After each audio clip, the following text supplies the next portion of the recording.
So welcome everyone. My name's Denise. This is the last of our pre-conference workshops for Let's Sketch Tech.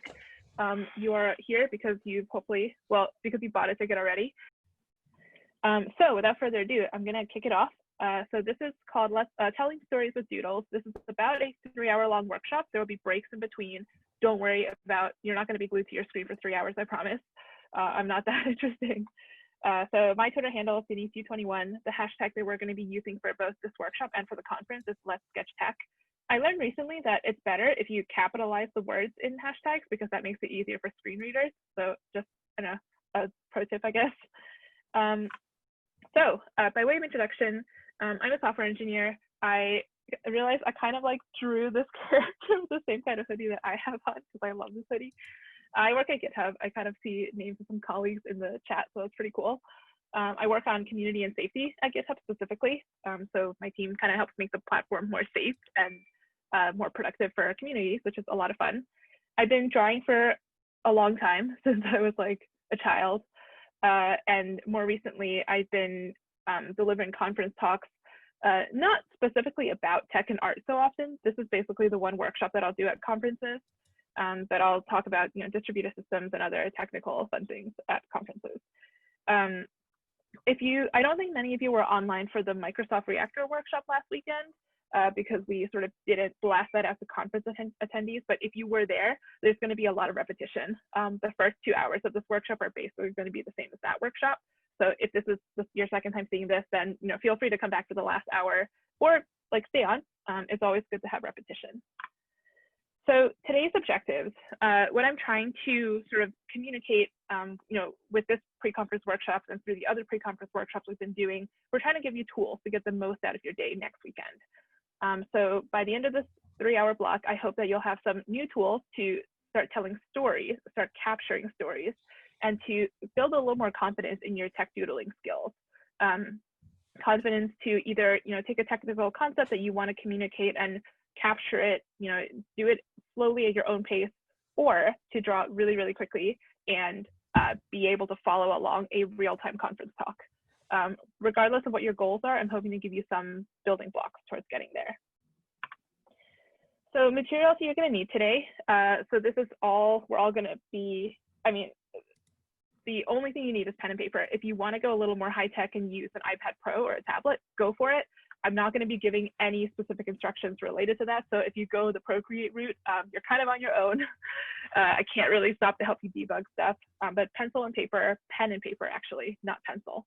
Pen is much preferable to pencil because in my opinion, it's better to just commit and move on. Don't worry about erasing. Don't worry about being perfectionist. Allow yourself to make mistakes. And if you make a mistake, just start over. The process of starting over is part of getting better, I promise. So pen, Sharpie, anything that you can erase, and paper. That's all you need. So here's a quick rundown of what we're going to be doing today. I'm not sure if the top is, let me try to move that up a little bit. So for the first half an hour, we're going to be going over people and feelings and emotions. I'm going to give you a few new tools for that, letters and banners, and then we're going to take a 15-minute break at 2:30 to 2:45. All these times are Eastern, of course. And the last hour and 15 minutes of the workshop is going to be divided between anthropomorphism, which is a really fun section. If you don't know what that word means, don't worry. Low fidelity metaphors and composition. If you were at Ashton's workshop last week, and if you weren't there, I recommend you go back and watch the video later because Ashton's workshop was about sort of combining lo-fi metaphors and some of the other bits into building visual vocabulary. So that's kind of the missing piece that I'm not doing today because I don't have enough time. But hopefully at the end of this, you'll have a lot of new things to play with. Oops. Nope. Okay. Wrong window. Page down. So hopefully everyone's ready. It's 1:09, so we're going to wrap up this section by 1:30. The first section we're going to be doing is people and emotions. So make sure you have some pen and paper handy. If you don't, you can run around and go grab that while I'm still rambling. Oh, by the way, I just want to call out that this workshop is 100% kid-friendly. So if you have kids on the call, welcome. Happy to have you along. If you have, family members in the other room and you want to grab them, go for it. I am very happy to have people of all ages on this call. So I want to first start by talking a little bit about why before launching into the how. So why is it worth building some skills to draw people and feelings? And the reason for that is because all stories, no matter, you know, what kind of story you tell, all stories have characters of some form. Even if those characters are not human, it's still worthwhile to learn how to draw people and emotions, especially. When you have characters, that gives the audience like kind of an emotional anchor point. You know, they can empathize with the characters, they can relate to the things the characters are doing and feeling. And that's what I think makes stories compelling. So what we're going to do is we're going to look at what makes people, what makes people expressive, and how you can start communicating some of these concepts at a one-on-one level, but I'll also give you some tools for if you want to keep playing and level up a little bit more. So who's done stick people before? Hopefully everyone has drawn a stick person at some point in their lives. Stick people are probably this is the common denominator. Everyone has, you know, recognized this as being a human. You can wiggle their arms and legs around. You can make them leaning. You can make them jumping.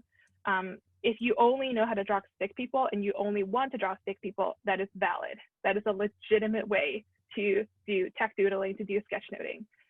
You can stop here if you want to. However, some people don't want to stop here. Some people want to say, no, you know, show me some other things. So another way to draw people are to use star people. This is a device taught to me by Jennifer too. Star people are very similar to stick people. They both have round heads that can be filled in with emotions. The difference is their arms and legs and bodies are like starfish shapes rather than stick figures. This makes them a little bit more, it gives them a little bit more like body, literally, no pun intended. But it also, I think, makes them a little bit more fun. So people often ask me like, oh, what are the steps that you use to draw stick people? So I'm not going to be doing any live iPadding during this session, but I've pre-recorded some GIFs to show you the stroke order and sort of how I go about it. I start with the head and go out and fan out and do the bodies. This is a short video, so I'm going to play it one more time. And if you want to draw along, like definitely do for this portion. There are times in this workshop where I will stop and say, I want you to do this on your own. And then like we'll go through things step by step. Most of it is just you can follow along if you want to. So another way to draw people is what we call tooth people. Jennifer also taught me this. So tooth people are a device where the body is just like kind of a tooth shape, like a sideways D, like a stretched out D, capital D letter. Tooth people are useful for drawing crowds. So if you're telling a story that involves a group of people, like one thing that I find myself frequently trying to communicate is the concept of like talk to a lot of stakeholders or talk to a lot of customers, interview a diverse set of participants, that sort of idea. You can achieve a crowd very easily by giving them a kind of like conjoined set of teeth as their collective body and then going back and putting heads on top. So I'll show you the stroke order that I use for tooth people. Probably just do this one once. Oh, this is the crowd one.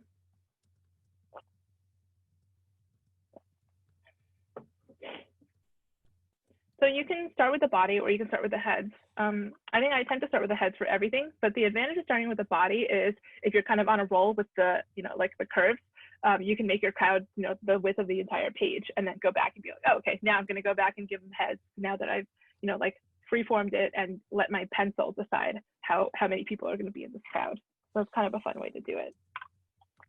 So this is the part I'm going to stop and I actually want you to do this with me. So I'm going to show you a device that Kate Rudder taught me. This is called, I actually forgot what Kate refers to it as, but I call it the emotions matrix. So draw a tic-tac-toe grid on your paper and leave some room on the top and the left-hand side. So don't do it in the top left corner, basically. Okay, so once you have your tic-tac-toe grid, I want you to go ahead and put these kind of cryptic looking symbols along the left-hand side and the top. So this is why I told you to leave some kind of like extra padding to the left and the top. So next to the first row, we're going to do 2 dashes pointing up and in, and then below that 2 dashes that are both flat, and then below that 2 dashes that are pointing in and down towards each other. And along the top, over the first column, just a little regular U, and then a dash, and then an upside down U. And then what we're going to do is go ahead and fill in every grid of the tic-tac-toe board with a circle with a face that just has eyes and a nose if you want. So I've given a couple examples here. You can, the first column is, you know, the standard kind of stick figure, eyes and head. I've done cats and rabbits because if you've seen my art before, it's just full of cats and rabbits, like more so than people. So count to 10 in my head, or I'll just keep rambling for a few more seconds to give you time to do this. You don't have to do, don't force yourself to do it super fancy. This is just a device that we're going to be learning together. You can always go back and practice this and make it as fancy as you want at the end.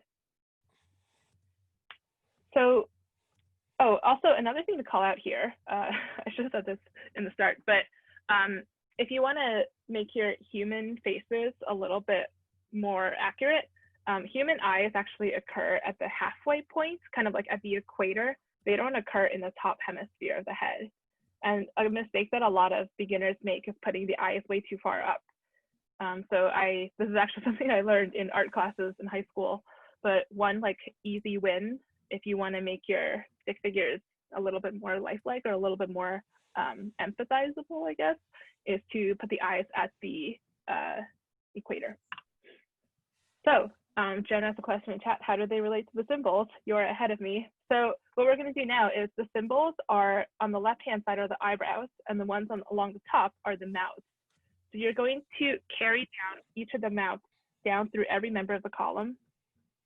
And likewise for the eyebrows, carry those eyebrows across to every member in that same row.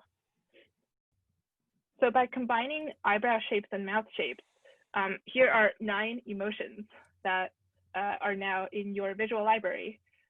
You can, and like, these are not, each one of these can express more than one emotion.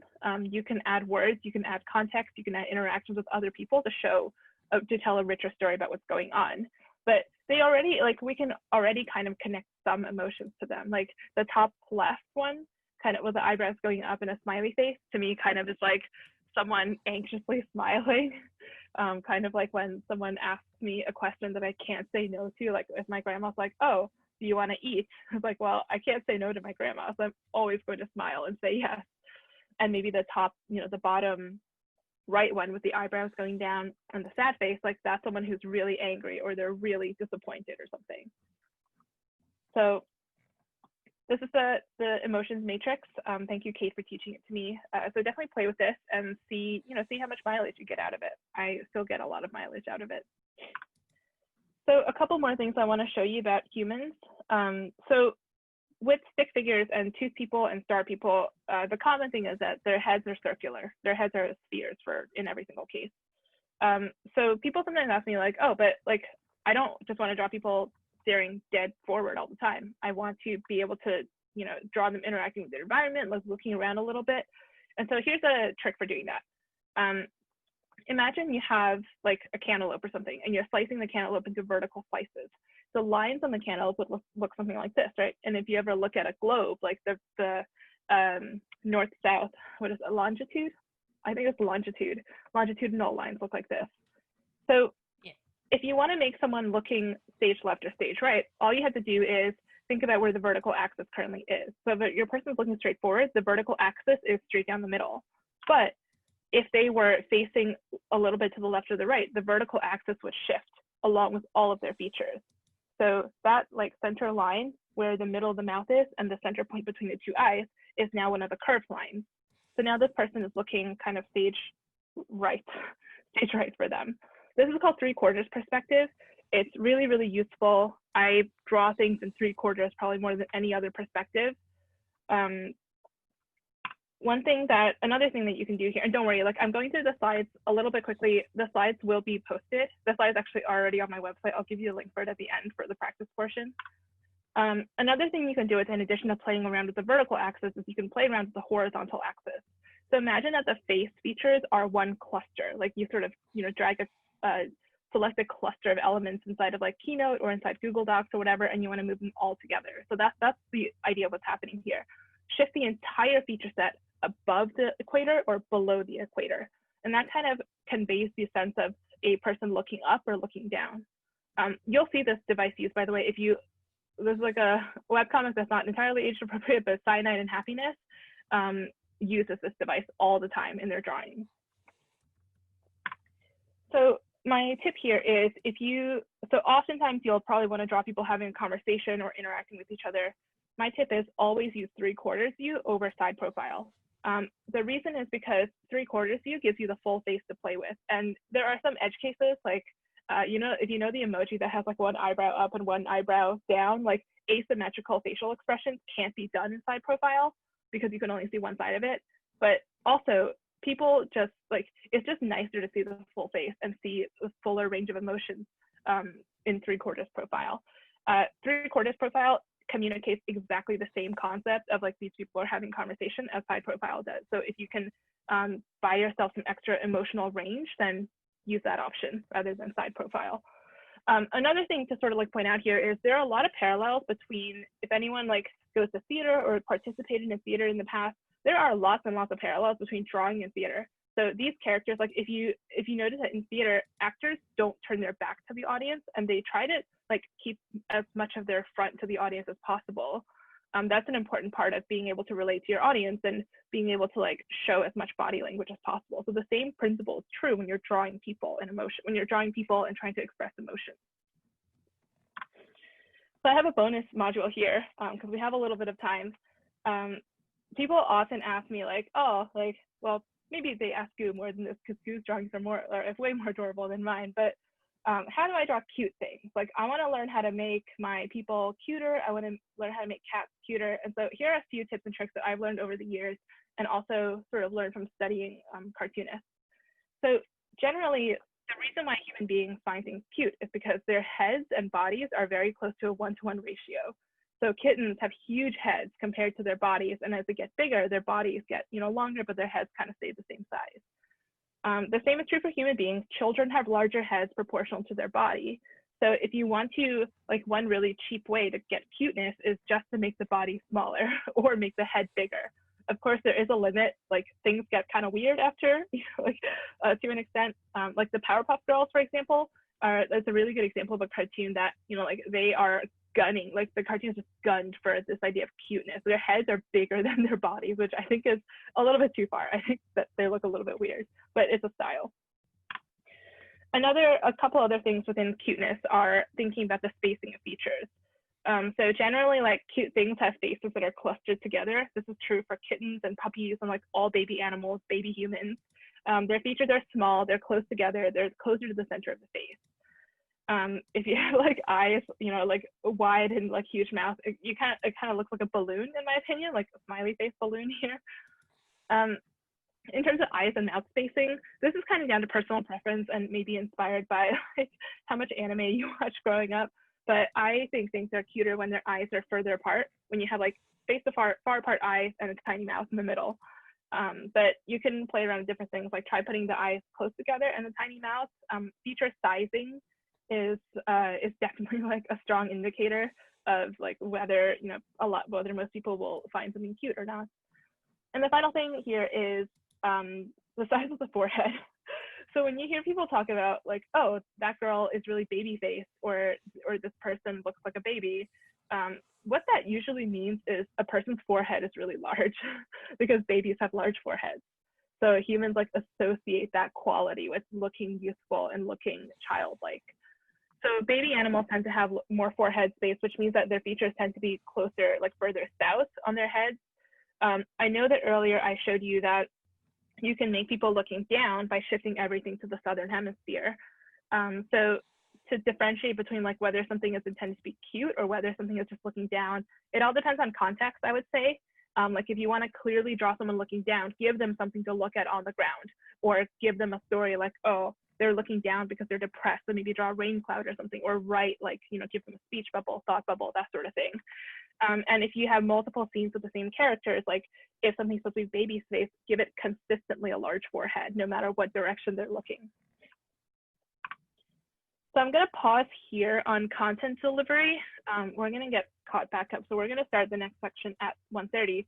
But all of my hand-drawn things, the videos are not posted, but the hand-drawn bits are on my website already at denise.io/sketch.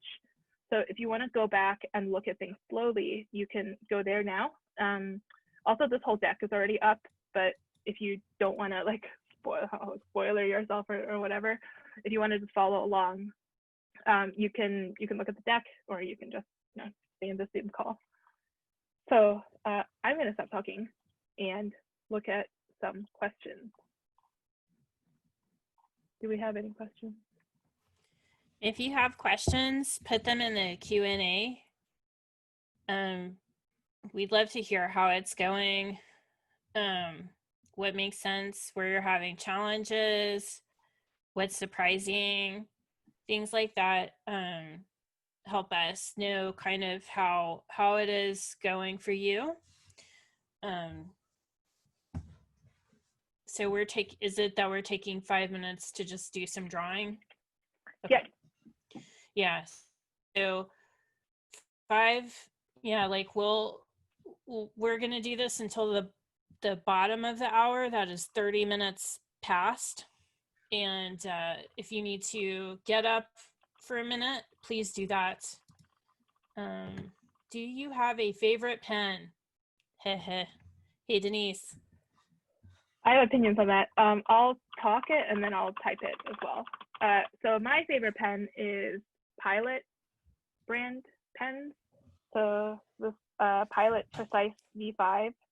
I have a bunch of these pens because I did competitive debating when I was in college. And when you do competitive debate, the one thing you need to do is write really, really fast and be able to put your hand over the same place without smudging what you just wrote.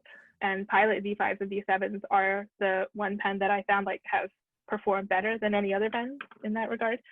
I'd like for to drawing add, specifically. Yeah, go for it. I want you to talk. Yeah, I'd like to add that we've, as part of doing all of these workshops, we've talked to a bunch of people about like what kind of pens do they like. And it turns out there's a variety. Like Denise is mentioning the Pilot V5, and you know, some people use the Pilot V7. I've also heard the Uniball is very popular, as well as the Tombow. The Tombow has 2 ends. One is like a fine tip, one is a brush tip. Anyway, the reason why I'm mentioning all of these pens is because I'm setting up a sketchnoting kit that you'll be able to purchase in the AppearWorks shop. If you don't want to have to go out and find all of these different pens, it'll be like all of these different types of pens plus like 3 little notebooks. Yes, V7 totally acceptable. Pentel Energel, I've heard good things about that one too. So, but this will be something like if you're just like, what pen do I use, and you want to try out a bunch of things, this will be an easy way to do that. Back to our questions. So I've answered a few asynchronously. All it asks, are any face shapes specifically cuter? So my answer is that it's very subjective. It depends on personal preference. My personal opinion is that perfectly round heads are the cutest because baby animals have very, very round heads. And I love otters. Otters are probably my favorite animal, and they have round heads.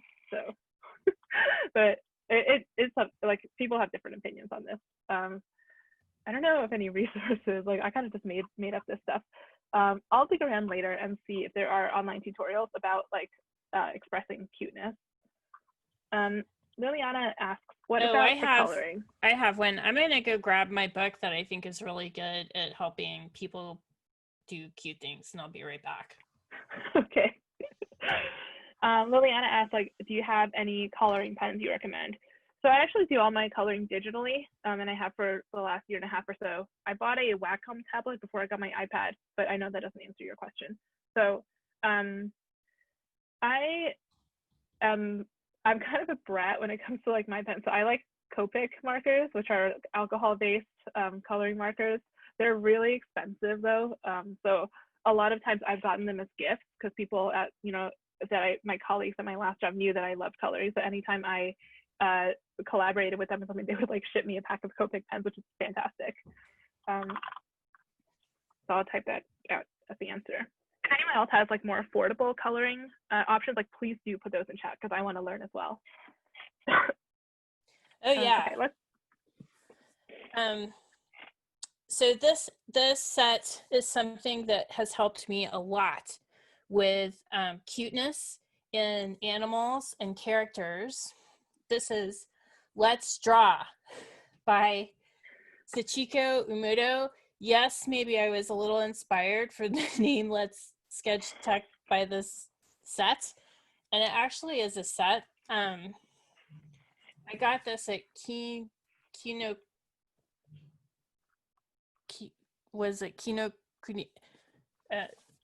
Oh, the place in San Francisco. Yeah.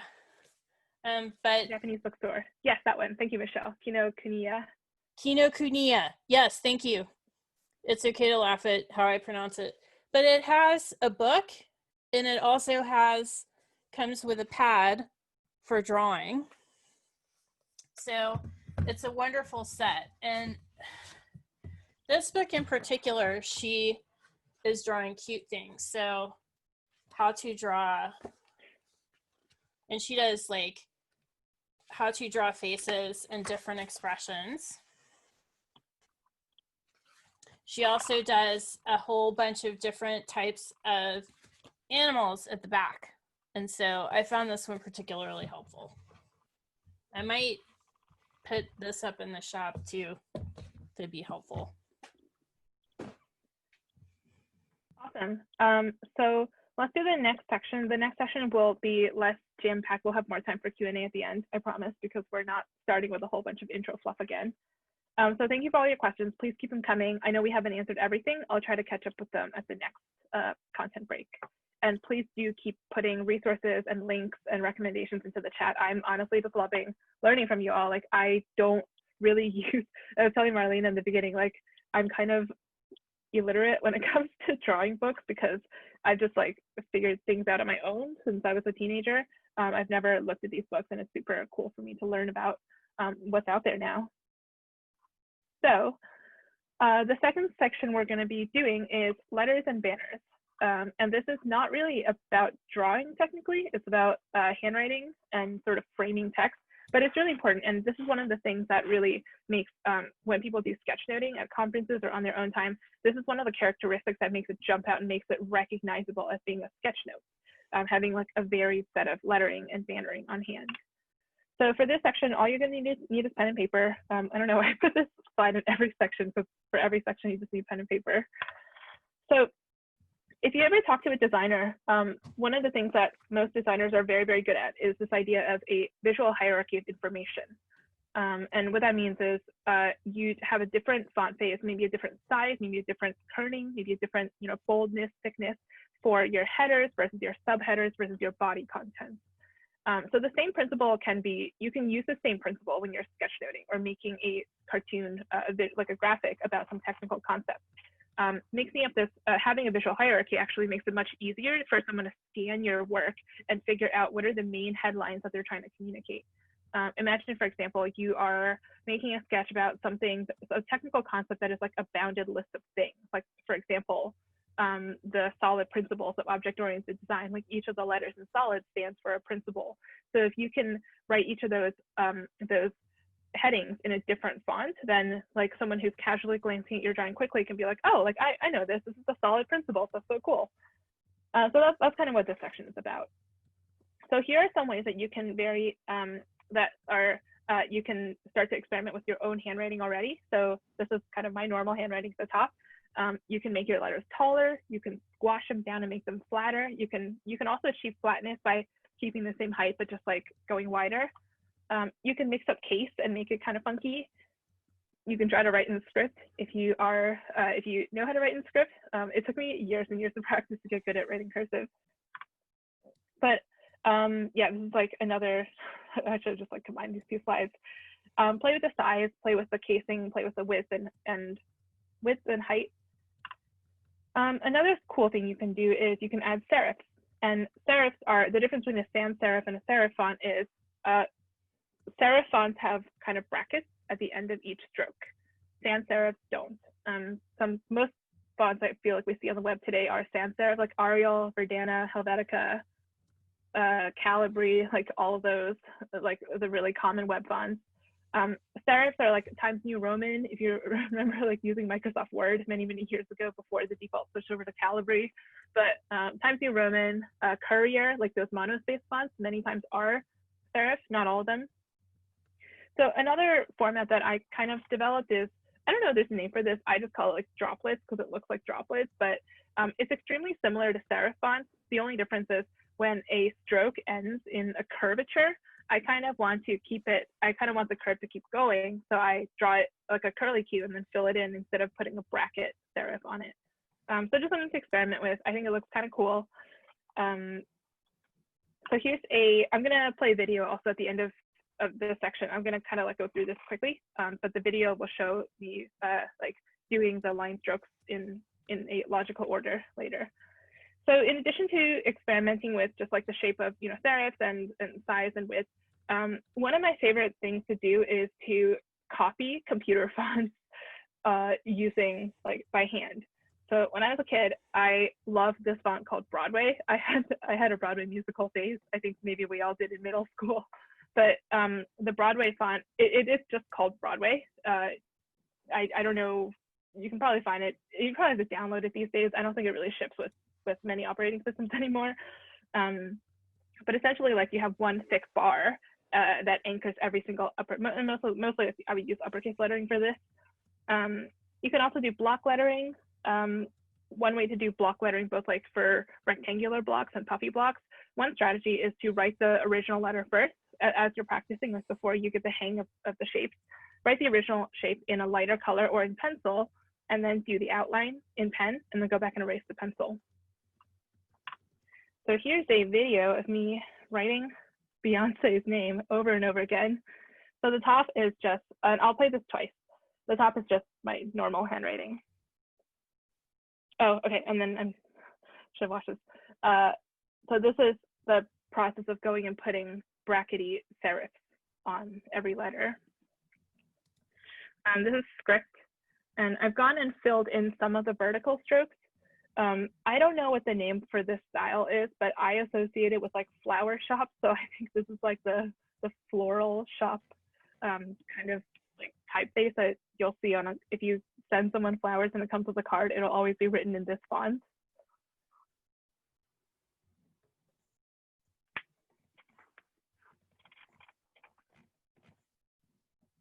And this is Broadway. And what I literally do is I just type out all the letters in this font and just draw it. I just copy it. I'm usually not improvising my own typefaces. There are people who can do that. I'm not one of those people. I'm not consistent enough. Wine mom. This is so funny. Yes, the second one is wine mom. Wedding invitation font. Yeah, exactly. That's what I'm going for. There's a lot of money in wedding invitations, by the way. I believe that.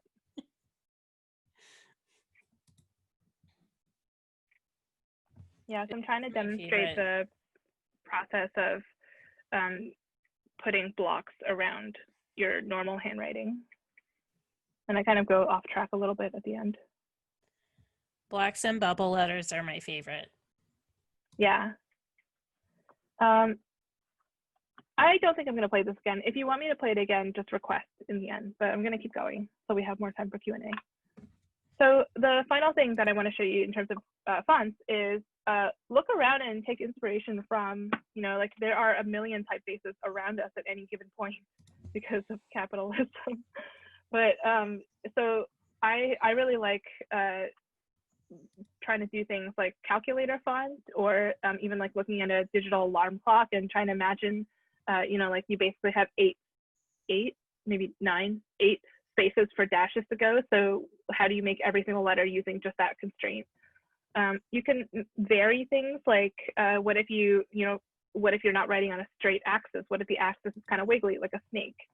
And you know, like I like my number one thing for doing this is just to copy things that I see around me. Like even where I'm sitting, I have this bottle. Okay, totally can't see that. This thing of body lotion from Lush, and like Lush has a distinctive kind of handwritten font.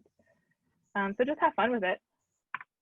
So the second thing in this section, and the slides are on my website. If you are like, okay, I'm done. I just want to do lettering. I don't want to do banners. Like you can go to the website and take the rest of this 30-minute block to just work on that. But I want to show you banners also, because sometimes there's a lot of information, or sometimes you just want more devices to guide the eye to different parts of the page. So in addition to mixing up handwriting, another thing you can do is you can frame your text inside of a banner. So mostly like sometimes if I'm really feeling up to it, I'll try to pick banner shapes that complement the theme of what I'm doing. Like if I'm talking about shipping software, maybe I'll be kind of cheeky and like draw a ship mast, or like a, what is it called? I don't know, whatever. I just can't speak English today. The part that like the sailboat, the sail. I'll draw like the sail and put the banner. Like, I don't know what's going on with me today. Anyway, so we're gonna do a banner together. So if you want to follow along at home, go ahead and write a short phrase. I'm gonna use the phrase "learn to code," but you can write anything you want. You can write your name. You can write my name. You can write Marlena's name. You can write #Let'sSketchTech, but you have to tweet it if you do that. So I'm gonna, by the way, be showing you the sort of like the banner with the ends kind of like flowing behind it. You'll know what I mean. You'll recognize this. So put your phrase inside of a rectangle. And also want to call out that you should generally always do the writing before you draw the banner, because the most heartbreaking thing is you draw this beautiful banner and then you realize that you need more space. And like I hate when that happens. So once you have everything in a rectangle, we're going to draw 2 shark fin shapes. So I want you to make a shark fin so the shark is kind of like facing off of the banner, if you're visualizing it that way. But shark fin coming up the top left, and another one symmetrical to that, and kind of like mirror and rotated, mirrored twice, mirror vertical, mirror horizontal, bottom right. So then this next part is the trickiest part, but it's not that hard once you've done it a few times. So we're going to pull the same width of the banner behind it. So the front part is learn to code. The back part is going to be like flapping the breeze. So this banner is the same height in front and behind, right? So if you have that as your mental model, that means that the delta between the height of the shark fin is the same as the delta between where it starts to extend behind the banner. So this height and this height are the same, and likewise on the other side. And it's okay if you're not. It's okay if it's not perfectly accurate. I'm not going to take out a ruler and measure you or anything. Just kind of like approximately be in that ballpark. And then once you've done this, the final thing is just to put some inverted V shapes, like sideways V shapes to, like if you're cutting it like a fancy banner. You can also just draw a straight line if you don't want to do the V. If you didn't pull it out far enough to do the V, that's fine. You can do a straight line. You can do a lot of jagged little V's to show kind of like, a more jagged cut. So definitely just play with it. See what is fun for you. See what comes to mind. So here's some other banners. I'm not going to go through all of them today. If you want me to draw any specifically, let me know, and I can hook up my iPad and do it more slowly. But yeah, take the next 17 minutes or so to experiment. These slides are at denise.io/sketch. Yeah, I guess we'll take some Q&A. Marlena, can you answer the questions? I'm going to drink some tea because my voice is getting parched. Yeah. Take a break. And so it's that, let's see, 45. So we are taking a break until the top of the hour. Is that correct? Yep. Okay, yeah. So slightly longer break. I suggest everyone get up and stretch. Here, I'm gonna. Yeah, so I'm gonna get up and stretch because it's like sitting down too much, especially like on Saturday. Yes, I'm wearing my Pasheen t-shirt. I love it. It's my fave. Everybody stretch. Stretch. Yeah. And get a cup of tea. Pasheen onesie. That's so great. I want to get a Pasheen onesie. Something I didn't realize I wanted. Somebody's in a Pasheen onesie. Pasheen power. Yes, and so stretches, questions. Let's see what kind of questions we have.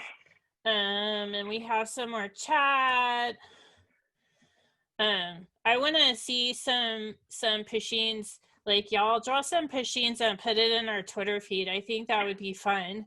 And I don't think that would break too many licensing rules. Should we rebrand our conference from Let's Sketch Tech to just Let's Draw Pusheen? Yeah, let's do just it. Tell our speakers that all Let's the talks do have it. to be about Pusheen 1 week out. Conference name has officially changed. Just kidding. Let's see. Questions. Okay. Turn figures are still looking weird. Suggestions for turn challenge drawers. I am gonna let Denise type that answer because I don't know how to answer that one. What would you recommend? Build up figures for technical things. Technical things often, I think Denise is going to cover a little bit of this too. I can't say anything this morning. Anthropomorphizing. Is that close enough? I guess so. Yeah. And we'll be covering that. When do you add the flourishes in sketchnoting? Say if you are live sketchnoting a talk. Yes. So, and I think, are you covering post noting that Kate taught us to do? It's about flourishes. So what I have learned to do, Kate taught us, Kate Rutter, who's brilliant. She taught us that there are kind of 3 phases of a sketch note. There is what you do before the talk. And it helps if you have time and are able to draw out the title and the name of the speaker before the talk starts. And then that way you don't have to struggle with, how do I spell their name during the talk? So then during the talk, you're just kind of sketching that and do basics, get your layout, things like that. And then after the talk finishes, you can do what is called post noting, where you go back in, you review everything, and you can kind of change shapes, add little things that you wanted to. I have found that is really helpful. Okay. If I could add on to that, Yeah. So that's a question that I get all the time. What I'll do is, if I know that I can visually represent something, but I don't have time to do it now, because sometimes speakers just go really, really fast, or sometimes talks are just extremely dense. Like one time I went to, if anyone knows Brendan Gregg, he's like a kind of famous person in the Linux community. His talks are so dense. Like I can't even type notes to what he's talking. Like that's how fast he goes. And like everything he says is like loaded with like heavy context. He basically delivers all his talks as if he was like talking to an audience of himself, which is like never the case. But it's great. Like I would say that, you know, that kind of talk is intended to, like, it's when it's recorded, it's intended to like you go back through it and comb through it more slowly. But it's very, very hard to do in real time. So I will write a note, like I'll write down the name of the tool, for example, and I'll write down like, I don't know, like eBPF helps you to profile or like trace Linux calls or something. And I might have like an idea for how I want to draw that later, but I'll just leave space, like blank space on the drawing, and come back to it when he's done talking, and I don't have to like scramble to keep up anymore. Yeah, that's a good tip. So we have Colleen wants some advice specifically on drawing cat faces. I feel like, let me, we have a 15-minute like no content break at 2:30, so maybe I'll hook up my iPad for that part and just go through it, because I feel like that sounds good to me. Yes, and so advice on drawing speech bubbles. Is that coming up in the talk? Advice on drawing speech bubbles? No, that's not going to come up in the talk. My only advice there would be to write the text first and then put the speech bubbles around it, which is kind of the same principle as like write the text before you put a banner around it. Yeah. That, and I usually draw the arrow to the person before I draw the circle. That ensures that I have enough space to draw whatever shape I want around the text. And then I can place them with what the shape that I draw around the text. Yeah. And one thing that kind of makes it look cool is if you, I don't know if I could like explain this, but so you have your main cloud, and then you have like smaller clouds leading, like usually just round circles leading from like the person's head over to the cloud. So if you draw the round circles first before you do the big cloud, that actually enables you to make the final circle in front of the big cloud, which kind of makes it like three-dimensional and cool looking, and is like overlapping clouds. It's just a neat little effect that I like, but like, yeah, do whatever is easy for you to do like in the moment. Okay, let's see. Brush type and size. We have talked about pens, and I copy pasted it into the thing you're gonna get after this workshop. I've already started the doc and started typing. I know we got a note about what about the last week's post workshop letter. Don't worry, we'll get to it, but I've already started the one for this week. Okay, confident lines. So confident lines comes from warming up and practicing, and it happens over time as well.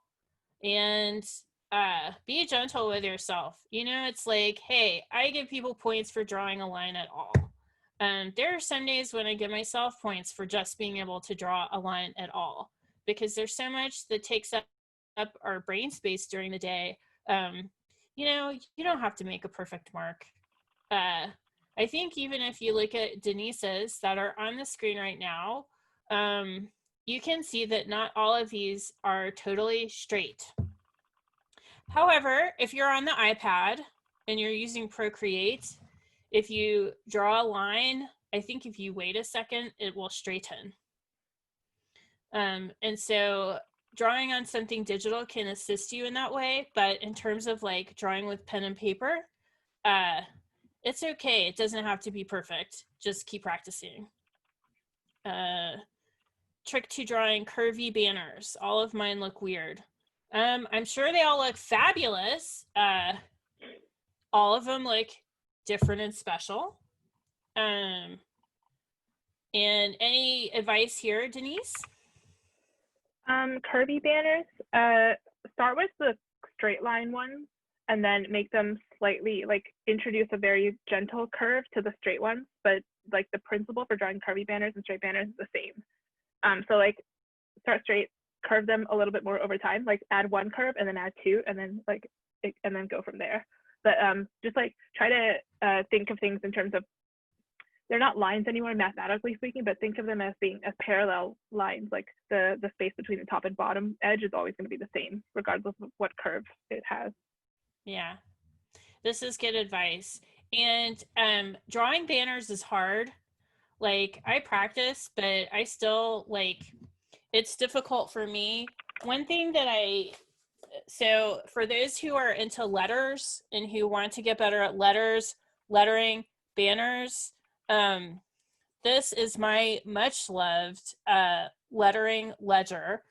I have looked for all kinds of lettering books because I think lettering is so cool.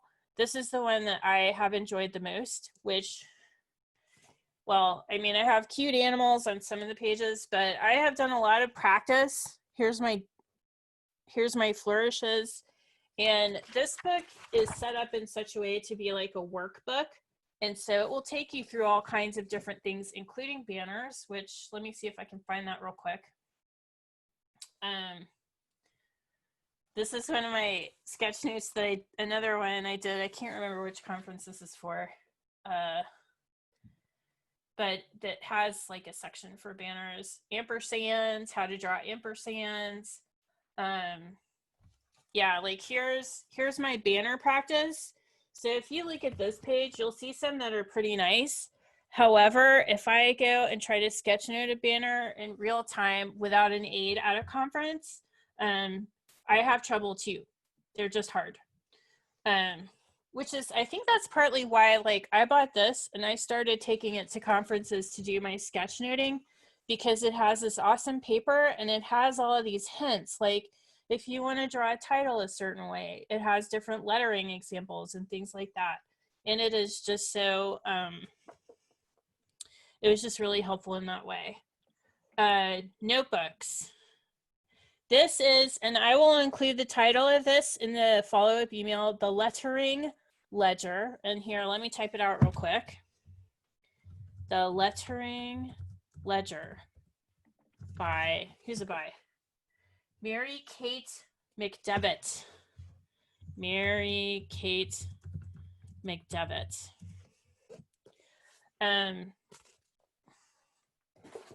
Yeah, it's one of my favorite books of all time, honestly. I've probably looked at that book more in the past couple of years than any other book.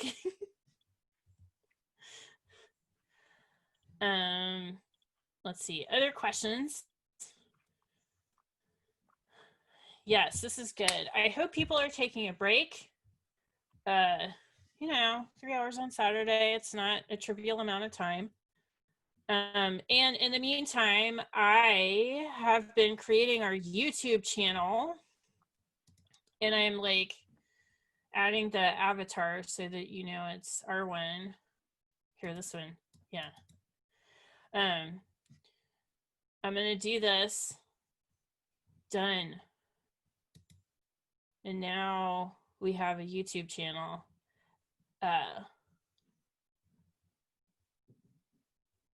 Got it. Okay. Can I share this YouTube channel? Control what people see about you. This might go out in the post workshop email as well. And as you can tell, like there's 4 of us organizing this, and like I remember when we all heard that we were gonna have to stay at home, and I talked to Denise, and I'm just so glad that this has all come together. It's been fun for me, and I hope that it's fun for other people too. Control what people see. Set up a, who knew it was so complicated? It's not that hard to set up a YouTube channel. Google about me. So Marlena, in the meantime, I got a ping that there are some people struggling to get into this Zoom. Do you mind checking the Let's Sketch Tech Twitter DMs? Absolutely. Let me go do that. I was able to like get to a few people, but let's see. Yep. Messages. I don't know if we answered the question about brush type and size. What type of canvas do you usually use? So Carmina, I'm not sure if you're asking about Procreate or real life, but in Procreate, I use the inking pens. I use one called like Technical Pen, and I just use like it kind of like smaller size. In real life, I use a Pilot, the E5, and a regular like A4 sheet of paper. I don't know if that answers the question, so please type a follow-up if I haven't. Yeah, like what kind of brushes and canvas or medium are you talking about? I'd like to know if it's digital, or are you talking about like physical paper in a physical book, that type of thing will help us. Okay. Like, yeah, and I can show a couple of the different notebooks that I have. I've tried all kinds of different, like I like to use different kinds of journals that I can show you if it'll be helpful. Yeah, I'm happy to answer that. All inking, yeah, it's like digital, and what is it called? It's called Technical Pen on Procreate. I'm just looking now. Studio Pen. Yeah, I don't really want to get too deep into Procreate because I know not everyone has Procreate in front of them. And but Goo did a Procreate workshop that I think was recorded a few weeks ago. Yeah, I think it was recorded. Maybe we can ask her to do it again. Caitlin Goo, who's our co-organizer for this, did a like 1 hour thing on Procreate as one of the other pre-conference workshops. So we'll, if the video doesn't exist, we might politely ask her to just like run the content bit again so we can record it. Yeah, I think that one we thought it was recording and it wasn't. We've been. Oh, oops. Okay. Yeah, as you can tell, we've been getting used to the Zoom webinar format in order to in order to make the conference enjoyable for the, like, I think we're up to like 150 people, which is pretty big. Yeah, and none of us are professional conference organizers. But probably Marlena. Marlena, you might be a pro, but like Caitlin and Ashley and I are just like, we're developers and Good enough. freelancers. Good enough. Now we're pros. Oh no. Thank you, Kira. So we're doing the best we can. We're learning as we go along. We're being agile, which is what I always say for when I don't really know what I'm doing. I'm like, oh, it's fine, agile. Cool. So I'm gonna kick off the next block. This one's really cool because this is a lesson that every time I've done this, people have been like, whoa, like, that was so cool. I didn't know that I could do this.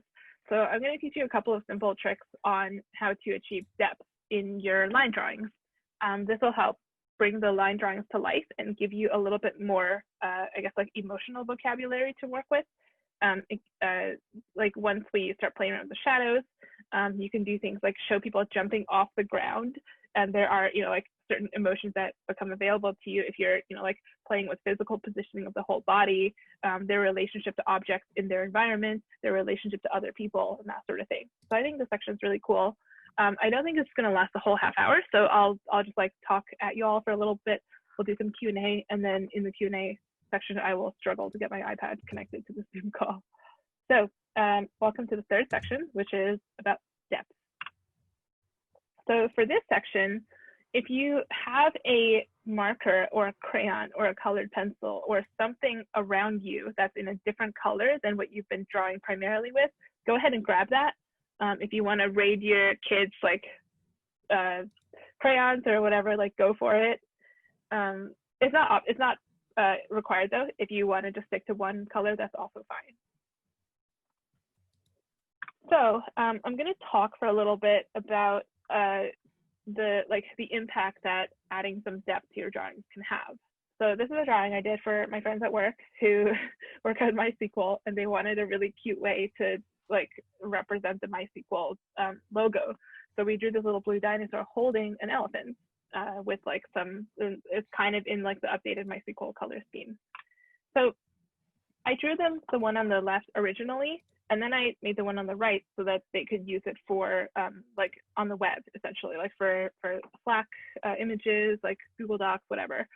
So as you can tell, like the one on the right has a lot more character. Like you can tell a lot more that the dinosaur is round, that he's got smooth skin, that the elephant has ears that come forward, and that he is, you know, kind of like clutching the elephant to his body on the right. You can guess that on the left, but there are fewer visual cues that that's going on. So of course, the difference between the one on the left and the one on the right is the one on the right has depth. The one on the left is flat.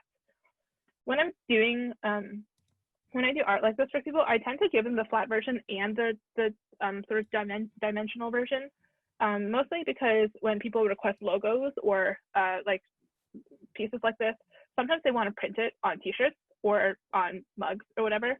And if you get art printed on things, they charge you per color. And sometimes like the color contrast that these vendors have is not very good. So the difference between like the shaded blue and the regular blue might not even be visible. That might not be something they support. So it's a lot easier for printing to just do flat things. But on the web, in you know, rich formats, having depth is usually more preferable. So if you want to get like super deep into this, if you're curious about the proper like academic side of this practice, chiaroscuro is the term to Google for. I'm sure I'm not saying that correctly. I'm sure my Italian pronunciation is not good, but chiaroscuro is the study of the use of light and shadow to create the illusion of depth. Obviously, when we're drawing on a flat sheet of paper, you know, like things are two-dimensional, like it can't pop out of the page. So we use light and light and shadow to give it the illusion of coming out of the page. So I'm going to show you a little bit of chiaroscuro technique a little bit later, just like a tiny hint of it. This is not going to be a lesson about that, though. I'm not qualified to teach that lesson, but we're going to just play with depth. So I want you to choose a simple line drawing that you can draw quickly a few times. And by quickly, I mean like you can do this in like 15 seconds or less. So in your main color, go ahead and draw the thing. So I'm going to be using this bunny. You can also draw my bunny if you want, but you can draw a stick person, you can draw a cat, you can draw a tooth person, whatever you can do quickly.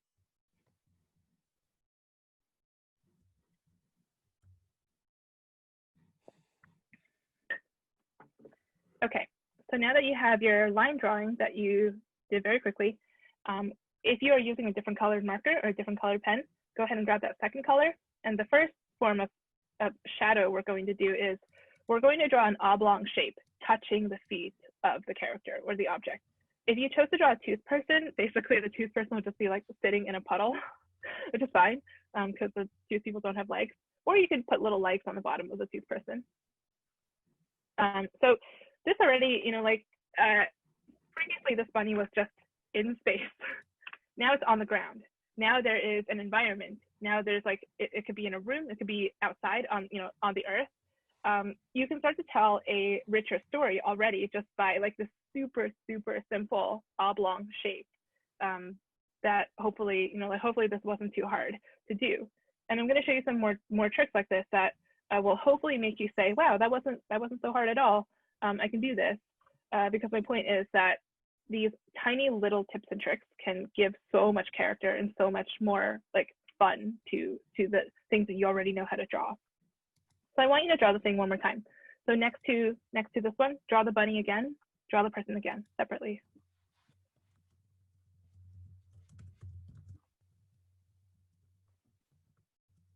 And then for the second iteration, grab your secondary color again.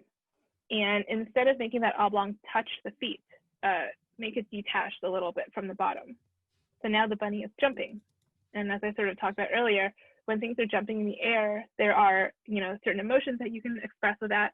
So if you combine situational cues like this, along with emotions, you can start to build up something really, really interesting and like multi-layered. So imagine, for example, like, just like in general, why do people jump? Like maybe people jump in the air because they're scared or they're really happy or they're surprised or whatever it is. And you already like have some of those emotions in that bank that we built earlier with that 3x3, like that emotions matrix. So definitely I encourage you to play around with like eyebrows and mouth shapes, expressions all throughout the rest of this workshop. So I want you to draw this bunny one more time off to the side and count to 10 kind of in my head again.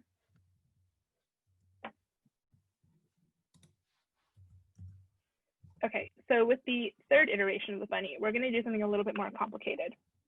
So first before I show you what it is, I want to talk quickly about this game that I played. So when I was in middle school, I was home from school for a week because I had a really bad cold. And during that week, I spent the whole like 5 days binge playing this game called Paper Mario on the GameCube. And it's like an RPG, like side scroller, just like a Mario game. But one thing that sticks with me more, like I don't remember the plot of the game anymore. I don't remember like what happened in the game, but I remember the art style of the game because it was so distinctive. So in the game, every character is like a cardboard cutout moving through kind of like a three-dimensional world.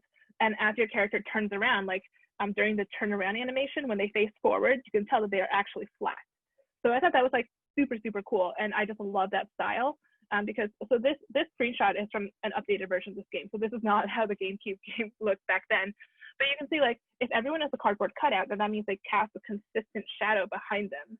It's a little bit hard to see in this. This is the best photo I could find of the game. It's a little bit hard because light source is weird in this particular screenshot. But if you imagine like light being projected in the front onto like a cardboard cutout, they're going to have a shadow that's consistent with behind them because cardboard cutouts are flat. Cardboard cutouts should cast even shadows, given a single light source. So this is a shading technique I call the Paper Mario style. So with the bunny that you drew, with the human that you drew, whatever your quick figure, I want you to take your secondary color and imagine that the light source is to the left and above. So in my case, it's to the left and above the cat. And what we're going to do is we're going to draw a consistent width line along the opposite outline. So every edge that occurs on the right side of the cat, on the bottom side of the cat, is going to get a consistent width line. So I know that was a little confusing. So I put a video here. I'm going to play this video twice, I think, because this is probably the trickiest part of the workshop. But I think this is something that's worth learning.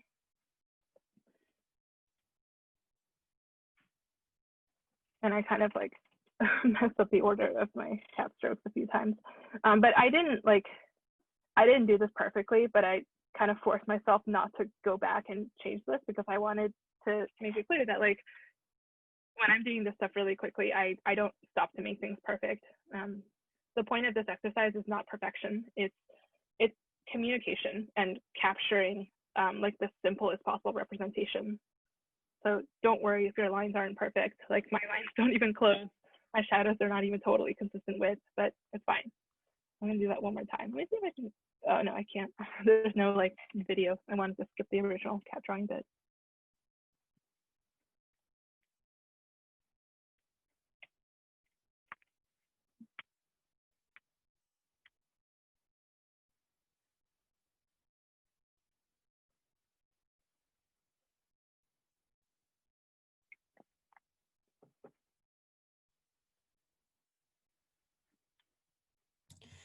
Yeah, this technique makes such a difference. This is really leveling up, I think. Mm-hmm. Also, I would encourage you to, since we drew some banners together earlier, this is a really great technique to apply to the floating banner shape that you already have on your page. So definitely do take some time and go back and try to, add flourishes to the things that you've done before. So the final kind of like shading technique that I'll show you. So this actually is a little bit of chiaroscuro. There's only darkness, no light in doodling, because it's like when you're drawing on paper, the background is already white, so it's kind of hard to communicate that something is like even lighter than that. So we only have shadow, unfortunately. So that's why it's like not 100% of there. It's not 100% of the way there in terms of like what chiaroscuro really should be. But unlike the Paper Mario style, the name of the game when you're using chiaroscuro is to try to look for crescent moon shapes anytime something is round. So it is a lot more clearly illustrated on this ball to the right of the cat, but on the cat itself, if you're drawing kind of like a round boy like my cat, its head is a ball and its body is a ball essentially, and its tail is kind of curved. So there's kind of like a crescent moon shape along the head, and kind of a crescent moon that's interrupted by the arms for the belly, and that's okay. Emphasize so that tum-tum. Exactly. This is my cat in quarantine mode. Okay, no body shaming here. And your cat actually is a tabby cat, right? Yeah, he is. So I'm choosing just like a slightly different color.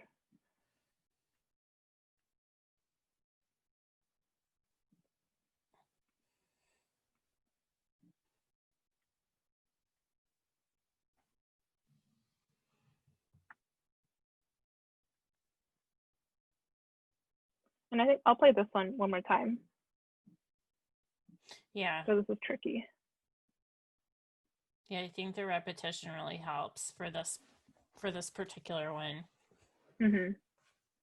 Yeah, I know this is a new skill for a lot of people. So this, by the way, this one is definitely like the stretch skill. I don't expect everyone to feel like you've mastered this. I am definitely not even like, I haven't mastered this either. I still make a lot of mistakes. But I just want you to, be aware of the basic shapes here. And this is where you're getting into kind of like fine art techniques. So yeah. I think by the time you get here in the world of doodling, you've pretty much won. Yeah, and like maybe the thing that's worth calling out is like I don't do this when I'm tracking a talk in real time. This is definitely in the category of flourishes that I go back and do when the person has stopped talking. Mm-hmm. This would be what you do in that post-noting phase. So if you just put down, I mean, like you could even just draw like the little like suggestion of a cat. I've done this before. Draw a suggestion of the animal, but don't totally fill it in, and then go back later and do all of this and give it all the little touches that make it super cute. Exactly. Oh yeah, I didn't put the whiskers. Okay, so I'm going to move on, but if you have questions about this, if you want me to replay it later, please just say so in the chat. I'm happy to replay anything. The final thing that I'll touch on here is just other alternatives to drawing the actual shadow bit. So if you are using a really dark marker, you might have already like run into the feeling of like, like my original line drawing was so nice and delicate, and now everything is just like weighed down by this heavy, like maybe the marker's bleeding through the page. So if you don't want to do such heavy shadows, especially if you're using marker and paper, an alternative is to use cross hatching, or like just diagonal, I guess not cross hatching, just diagonal lines in the shadow bit. You'll see this technique all the time in classic comic books.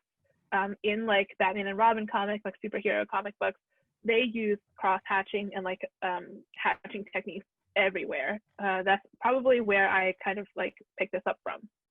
But this is a lighter way to communicate that, this part is shadow, this part is light, and it doesn't quite weigh down the drawing as much.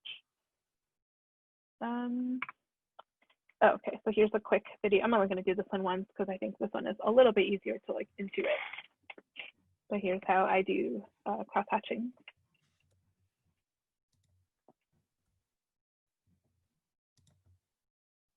So I should go and do the outline first. Not everyone does that. Some people just go straight for the crosshatch. I like having the outline because it tells me where to stop.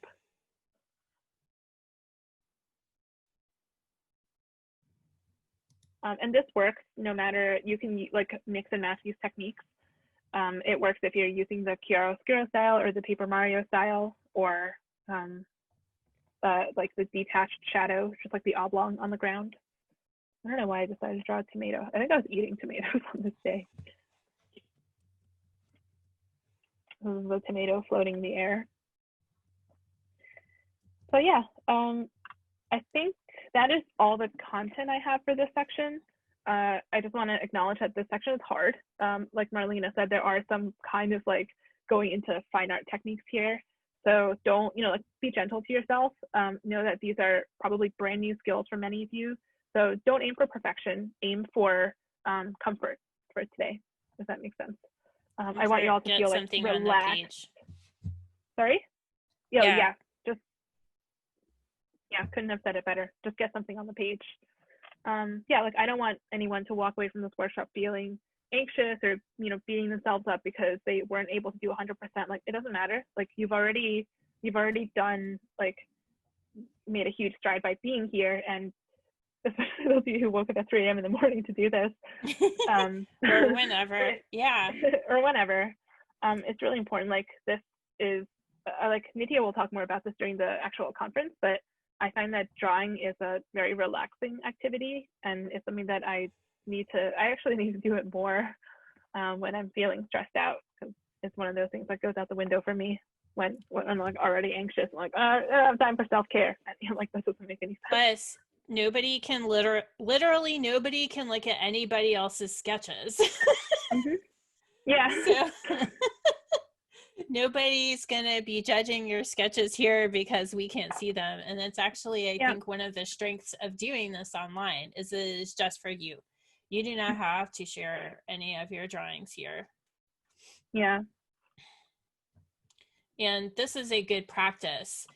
In tech especially, we focus so much on perfectionism, especially in coding and things like that. But in order to build software, you really have to let go of this perfectionism, because you're never going to ship anything if you're so focused on everything being perfect. And I find that something like this is a good practice for letting yourself ship something that is not perfect. It is just a practice. Yeah.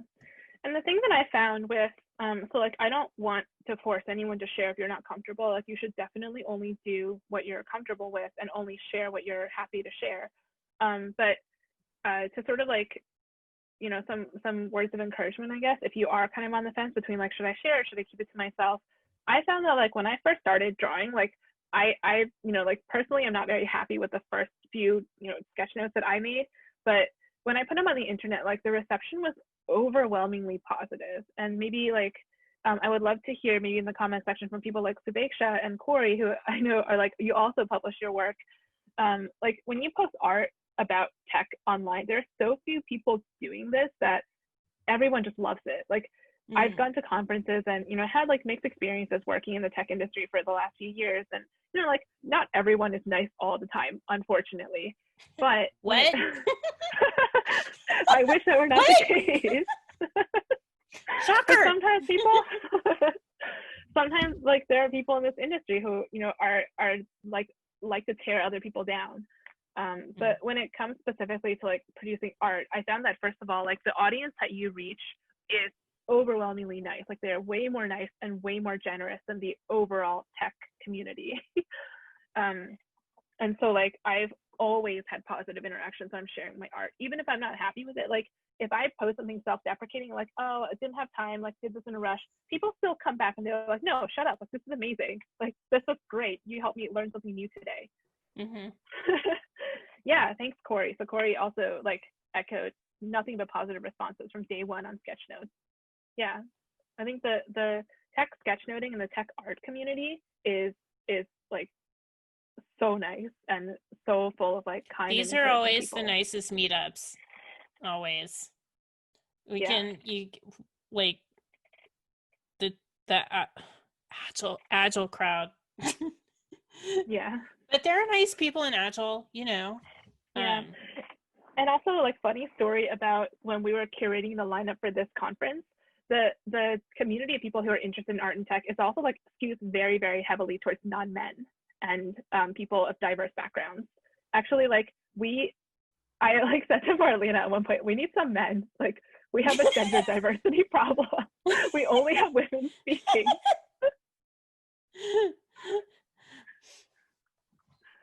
So we went and found a few men, but anyway, we're still like 95%. Hey, we have a YouTube women. channel now. I can post the link to the YouTube channel. And it's not exciting. This is definitely an instance of shipping something that is not perfect, but it's there. I think you can subscribe to it. The videos will show up eventually. The next hour and 15 minutes or so are going to be a little bit more, I don't know, freeform, I guess. I'm not going to commit as strongly to the timing because I think we'll just spend more time on things that need more time. We'll go faster through things that don't have a lot of questions. So please do give us feedback in the chat and don't do the edits. I want to do the edits. So Adina says just it's our practice for Twitch. We're practicing for Twitch. Yeah. Oh man, Twitch streaming is like so much pressure. But in some ways it's actually great because I like have trouble focusing. I don't want to say that I have undiagnosed ADHD because I don't know if I do, but I definitely like struggle to focus on one thing because I'm always like looking around at 4 different streams of information. But what was I going to say before? Yes, so please give us feedback in chat and in Q&A if I'm going too fast. If you want me to slow down and go over something again, happy to do that. Otherwise, I'm going to launch into my favorite section of this workshop, which is anthropomorphism, which is a very difficult word to casually say. So what is anthropomorphism? If you look it up in the dictionary, you'll find a definition like the attribution of human characteristics or behavior to a god, an animal, or an object. The god bit, don't worry about that so much, but animals and objects, of course, are very, very within scope for what we might want to do, especially objects, since we're largely, like most of us work in tech, we come across, computers, keyboards, monitors, and also like concepts within the technical domain that are prime candidates for being anthropomorphized. So I want to walk you through what I mean by this. So before like how, the why. One of the most fun things I think about doing this whole practice of sketching and doodling is being able to give feelings and emotions and personalities to concrete objects, to inanimate objects rather. I think that if you can give some life to a little computer monitor or to an iPad or a Docker container, which is an example I'll show you in a little bit, it makes your drawings not only more fun and whimsical and memorable, but it actually adds a new layer of expression that wasn't there before. So I'll show you exactly what I mean by that. So I work, in backend software development. If you haven't come across Docker before, don't worry. Essentially, Docker containers are ways to run an isolated process, and they're very, very frequently represented as a square. like the physical, like a container, like an actual shipping container or an actual basket or a cube or whatever it is. So if you're trying to communicate something about Docker and you draw a square and you write Docker next to it, everyone will be like, okay, I recognize it as a container. I'm good. What else are you going to tell me? Like this is like the common denominator. This is not wrong. If you stop here, that's totally fine. And also just want to call out that annotating and captioning is completely within scope for this activity. Like your drawings never, ever, ever have to stand for themselves. Most of the things I draw don't make sense unless I write something next to it to explain what's going on. So the drawings like add the emotional, like a layer of emotion that's not there if you just write it, and like that layer of whimsy and fun that's not there if you just write stuff down. But writing stuff and captioning and like kind of like imagine if a comic book, like comic artists will write what's happening in the scene and then illustrate the scene.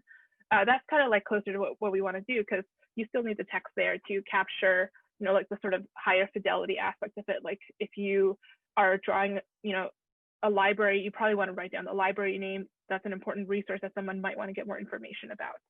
So you want to draw a Docker container, a square, fine. But what if we can make it a little more, like three-dimensional? What if we draw it as a cube rather than just a flat square? And we're like, okay, I write Docker next to this. You're like, okay, I still get that that's Docker container. No contention here. But what if we take it a step further and anthropomorphize it and give it a face and some characteristics? So at the point where you give it a face and potentially arms and legs, it kind of depends on what you're doing. You can't give everyone everything arms and legs. But this actually opens up like a whole window of things that you can do, because if you've used Docker before, you might know that Docker containers are not just static. They actually have what we call lifecycle stages. So a Docker container can be running, which means it's active, or it can be paused, which means it might be like sleeping or taking a break. A Docker container can be spun up. It can be initializing, booting. It can crash, of course.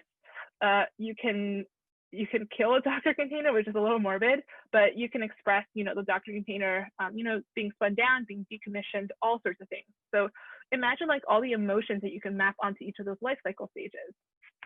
And if you use this character, if you consistently choose this one character and use it in lots of different contexts to tell the entire story, like maybe you're listening to someone give a talk about how they orchestrated Docker containers using, like, I don't know, like Kubernetes or Amazon or whatever.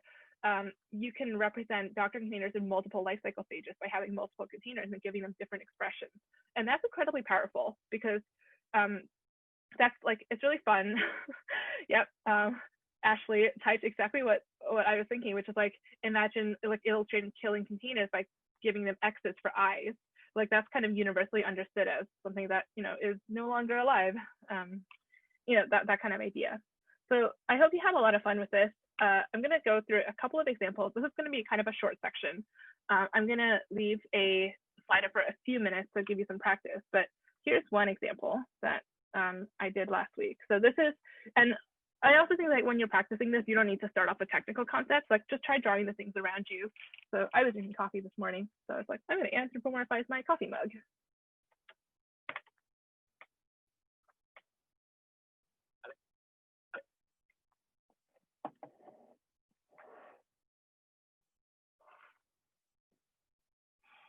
And this is the face that I would draw on a stick figure or on a human if I wanted to indicate that it was sleeping, but the face is just mapped onto onto a mug. So there are also all sorts of like creative and really, I don't know, like whimsical. I keep using the word whimsical because I can't really think of another emotion for this. But if you have something that has multiple components, you can start to think about, like Cerberus type effects. And Cerberus is the three-headed dog in Greek, maybe Roman mythology. Each head has a different personality.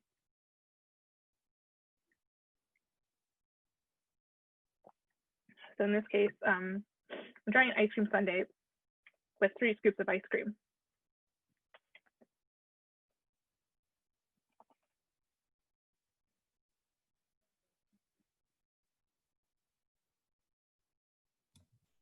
Okay, I want ice cream. Me too.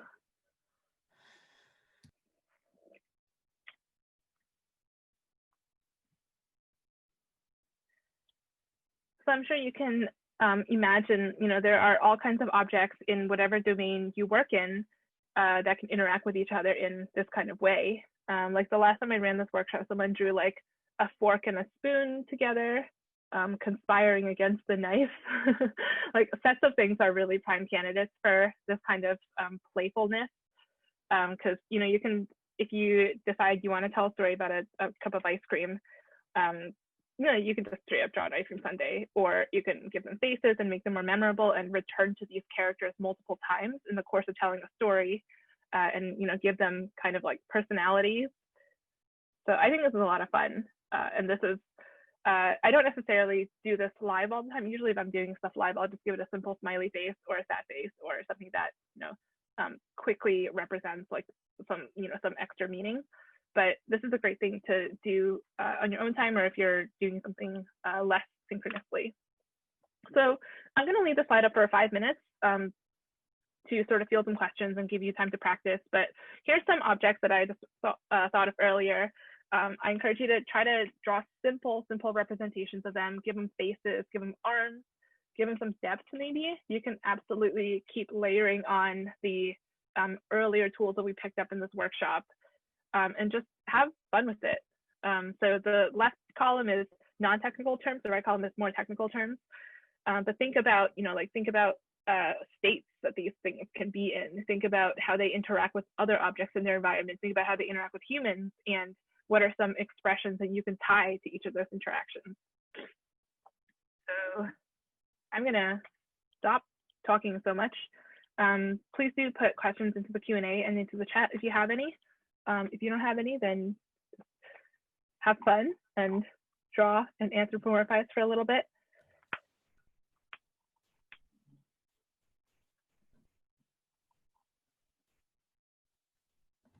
I know what I'm having for lunch now. Ice cream. I had a cookie for breakfast. I finally found some Cherry Garcia at the grocery store. It's been... Wow. It's hard to find now. Yeah, I just buy whatever ice cream they have on the shelf now. Fortunately, I like coffee ice cream. I think I'm one of like 5 people in the world that prefer coffee flavored ice cream, and they always have that. Oh, I love coffee flavored ice cream. Me too. And yogurt. Coffee yogurt used to be my favorite. Okay, we have fellow coffee ice cream enthusiasts here. I'm so glad that I found my people, because when I order coffee ice cream, people are like, ew, who like, and at the ice cream shop, it's always like, it's the one tray that only like 2 scoops have been taken out of, and everything else is like getting close to empty. And I'm like, no, give me 4 scoops of coffee. But it's so good with chocolate too. Yep. Coffee yogurt. What is coffee yogurt?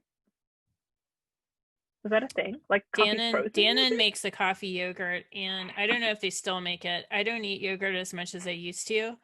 But when I was too young to drink coffee, I used to insist on having coffee yogurt for breakfast. Oh. I never knew that was a thing. Oh, totally. It's very good. Yeah, they still have it. Somebody posted a link. Love it. Yep.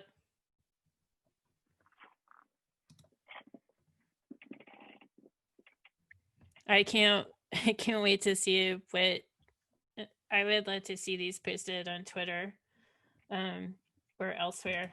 I'm curious about what people are choosing to draw.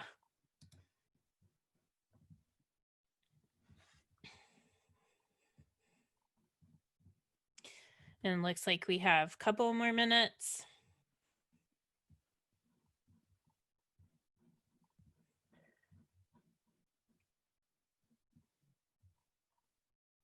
Yeah. Database. Sorry? Oh. The ice cream could be a database, and all the scoops are your tables. Yeah, or like partitions. Yeah. Or files in a directory.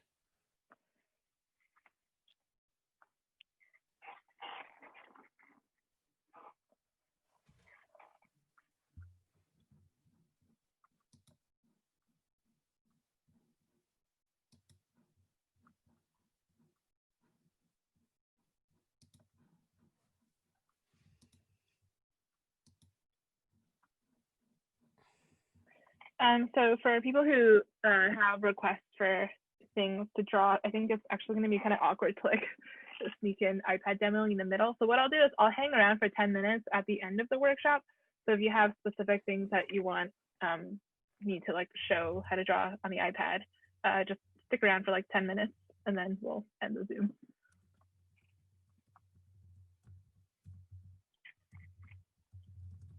So 10 minutes? Mm-hmm. 10 Okay. minutes at the end, in an hour from now. But also, like, I might get through the rest of this content a little faster, in which case maybe we can start that before 4 o'clock. Mm-hmm. Okay, cool. I think I'm going to move on to the next section to try to keep things running on time. We didn't have any Q&A, which means I did a rock solid job of content delivery. No one has any questions. No, that's not what that means. So if you have questions on the section, feel free to keep asking them. We'll sort of like process them to the best of our ability. So the next two sections are different. If you were at the Microsoft workshop a week ago, these next two sections were not part of that workshop. So you are getting exclusive content. But these next two bits are, I think, the components that sort of start to stitch it all together. So everything we've done so far are, like generic building blocks, things that are generally useful, things that you can use if you want to take notes at work or, just dabble with recording conference videos, that sort of thing. But if you want to like get to the next level and try to sort of understand how, this is my own process. I don't want to speak for all graphic recorders. Certainly I know like Corey and Ashton and like Subeksha and everyone who already does this has their own process, but I'm trying to give you a little bit of insight into how my brain works, and you can see if your brain can also work this way. But for the next two sections, if this is, if you feel a little bit overwhelmed, that's okay. It's okay to stop drawing and just take a break and just chill and watch and come back to this later. We are recording everything and we will publish this video later. So with that, the next thing I'm going to talk about is metaphors, low fidelity metaphors. And Marlena already kind of hinted at that with the ice cream scoops and like talking about how this could be database partitions or different database tables, perhaps. So one of the things that I do, let me just go to the next page. All you need for this section is pen and paper. So one thing that I do a lot, and I think Ashton does this a lot, and Corey, you may do this a lot too, is draw metaphors to communicate technical concepts. Metaphors are incredibly useful. It's like in general, I think you have to be kind of careful about metaphors because sometimes you can get too deeply tied into a metaphor. And then I'll give you an example. I used to work on an open source project called Concourse CI. It's a CI/CD tool, and it's named like Concourse as in the airport concourse. And we tried to find names for every domain object that was related to airlines. And sometimes it worked. Like we had like a volume management system. We called it baggage claim. It was like, okay, that kind of makes sense. But there were other times when the metaphor got really, really stretched to the point where it would be easier to just describe what was actually happening instead of trying to, stick to the like airline metaphor. Like we had components called ATC and baggage claim. I already talked about that. Like the point is that there is a limit to the usefulness of metaphors, generally speaking. But when you're drawing, the difference between trying to explain a technical concept using, a deep metaphor like that and trying to illustrate it in Doodles is that nobody thinks that a sketch note is a replacement for the documentation. It shouldn't be. Like this, sketchnoting is an introduction to have a conversation. Like my goal when I make sketch notes is to give someone enough information to assess whether they want to invest the time in learning more about the subject matter or watching the original talk that the sketch note is based on, or perhaps, seeking out more material from that particular speaker or author or what have you. So I definitely think of these as invitations to conversation. So if you think about sketchnoting that way, then metaphors are very, very powerful because metaphors are on-ramps to comprehension, but they're not the full story. And that's completely okay. So I use metaphors a lot with sort of that limitation in mind. And we have a question that kind of is about metaphors and characters. If you want a recurring character for a talk, short, comic, etc., and you are still planning the story, do you have any suggestions for choosing a character? Trying to just get started. My suggestion is choose a character that you are comfortable drawing really fast. Because one thing that trips me up is I get too perfectionist about the character and I kind of get discouraged. I'm like, I have to draw my character one more time. Look, I don't even want to do this anymore. So just like choose a cat or a bunny or a person or something that you can draw really, really fast. That's my main piece of advice. Remove the barriers to you doing this more, essentially, if that makes sense. So I'm going to walk you through my brain process for how I come up with this and how I think about making metaphors that are understandable and are relatable. So a while back, I was making a sketch note about, I think it was like the 8 fallacies of distributed computing. And one of them is the assumption that the network is secure. And I wanted to highlight that, okay, well, you can't assume that the network is secure if you're, if, for example, today, if you're communicating with another client or your server over an unencrypted network without encrypting either in flight or at rest, then there are a lot of problems. So what is the way to illustrate those problems? Well, so what I normally do is I start by thinking about how I feel about the topic. Like I'm very feelings oriented, and I was kind of like, okay, so I could like straight up say, okay, man in the middle attack is a thing that happens that you have to be aware of if you perform unencrypted communication. But then I started thinking like, oh, what if I, take a step back from that and start asking like, why should someone care about that? Like, why would someone who's not a security expert, who might not even be technical, care? Why should someone be worried about unencrypted communication? So I started sort of like thinking, well, okay, like first of all, let's represent this. Let's dig deeper into this like man in the middle concept. And I know that's kind of like a gendered term. I'm not a huge fan of it. But the idea of a man in the middle attack is you have a third party listening in on unencrypted communication. And because it's not encrypted, anyone is able to read the contents of the message. Anyone is able to kind of like spy on network traffic and figure out what you're trying to say to another party. So I landed on something like this, like 2 cats, maybe like Romeo and Juliet on balconies, like sending carrier pigeons between the 2 of them. And there's this cat in the middle, like with a net, literally intercepting the messages.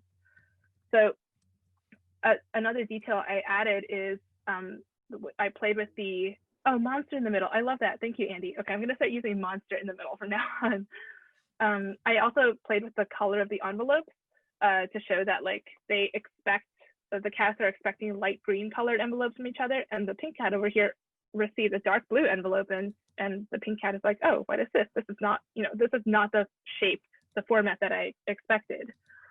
So you can do stuff like this. I think unencrypted communication is like expressing the dangers of unencrypted communication is fairly easy to explain to someone who's like a certain level of computer savvy.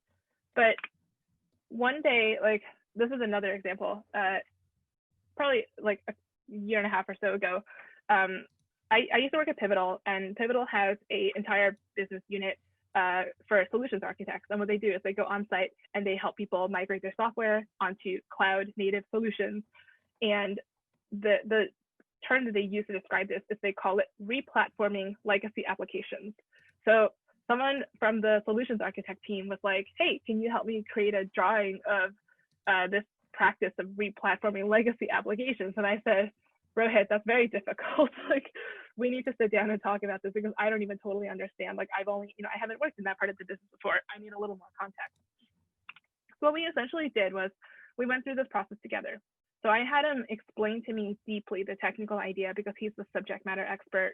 And then once I kind of understood what goes on in this process and what his team actually does when they arrive on client site, we started thinking about, like how we feel about it. So like the 2 of us sat down, we're like, okay, it sounds like this is a process that's really high risk. It sounds like it takes a long time. It sounds like you definitely, like the reason why people give money to Pivotal is because we have expertise. you need expertise to perform this kind of migration. Otherwise, you know, like there's a lot of business continuity is on the line if you don't get it correct. So I kind of like, I made this word cloud later, but at the time I was writing down words, literally writing down like words like unpredictable, temperamental, difficult. And I think we might have even gone into a room and like wrote these feelings down on Post-it notes and then clustered them, because that's what we do at Pivotal. But you know, these are all emotions and senses that like everybody can understand these feelings. Everybody can empathize to some degree with every single one of these words, even if you've never performed the process of migrating a legacy application from hardware to cloud. And the thing that I kind of arrived at, I was thinking a lot about this, and I said, okay, I want to, of all of these feelings, I'm going to choose a few to emphasize because I can't do everything. So I'm going to choose old and risky and dangerous, and kind of like this idea of requiring precision and cooperation. So those are like the main themes I'm going to go for. And we ended up with something like this. We thought of the application as a dinosaur, like literally something that's very, very old and ancient and large and heavy on a platform. And like all of my drawings have casts of characters. So we have like 2 solutions architects who are cats. And one of them is wearing a vest that says AppTX because that's the name of the business unit. So what they're doing is they are literally physically shifting this large, heavy dinosaur from, you know, doesn't matter from where, from somewhere else over onto a cloud. So I drew this outline to show, you know, like that's where the dinosaur is going to end up. And there are these 2 cats working in coordination working cooperatively with each other to make sure that, you know, this lift and shift operation goes smoothly.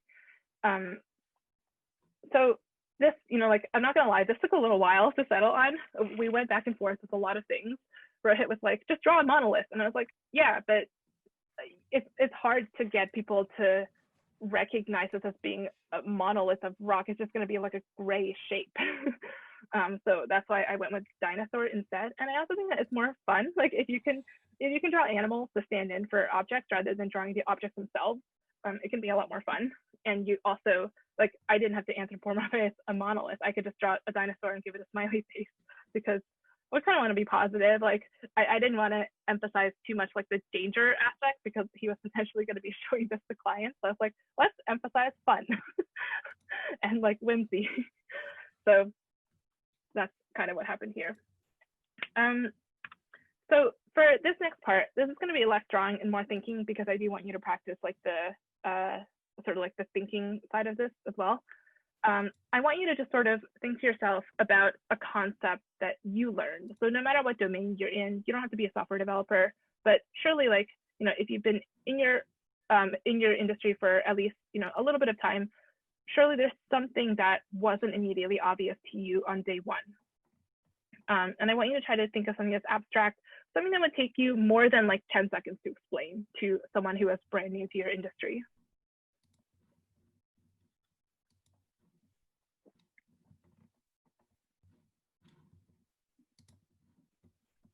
Trying to count to a reasonable number in my head before I put up some suggestions.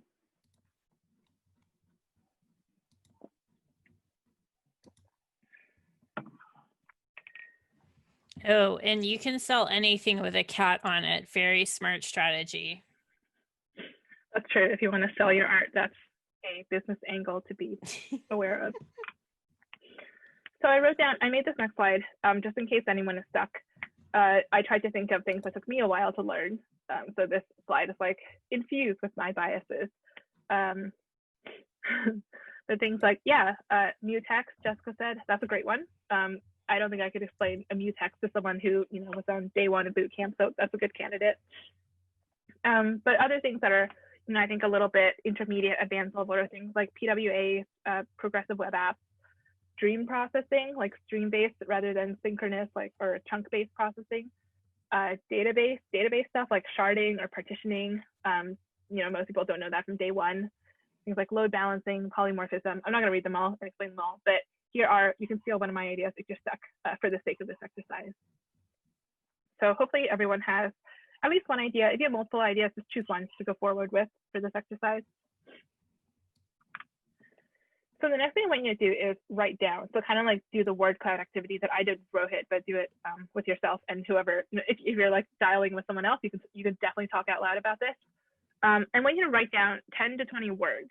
So these can be describers, adjectives, feelings, senses, free form, like, you know, pretty open-ended. 10 to 20 associative words that come to mind when you think about this concept that you might, you know, want someone else to feel this way if you were explaining this idea to them. And if anyone's like, oh, my idea is so technical, there's no emotions, that's not true. Like, everything carries like some emotion because we're human. Like we naturally ascribe emotions and feelings to things.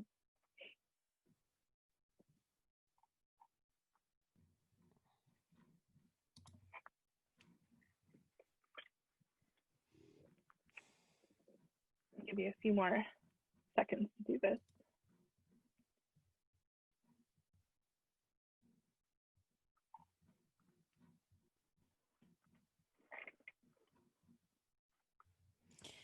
Feelings are a great thing to Google too. Like you can get lists of feelings.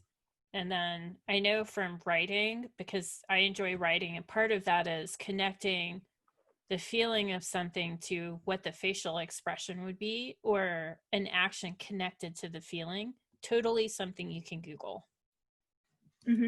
Definitely. Okay, so I'm going to move on to the next slide. It's okay if you're still thinking. I'm going to tell you what the next step is, and then we're going to pause for questions and comments the normal way until 3:30. So the next question I want you to think about is, how can you, so forget about like the original technical concept for a moment. Just put that aside for 1 second. Look at the word cloud you've generated, or the list of feelings you've generated. How can you represent some of these feelings to someone without needing deep subject matter expertise? So think back to my example of like, okay, something is heavy, I think dinosaur. Something is old, I think dinosaur, that kind of thing. So you can like think of activities, like interactions. Maybe people are doing some activity together. Maybe someone is like wearing something, or wearing a certain expression, or, you know, performing some athletic activity, anything like that.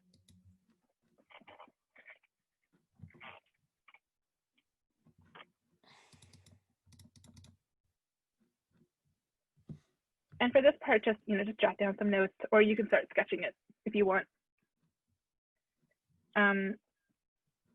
So once you know, it takes a little bit of practice to get into this mindset, and it's definitely hard. Like this is a high bandwidth activity because you're basically creating, like you're basically doing creative writing and world building right now. So this is something that's hard to do when you're sketching real time.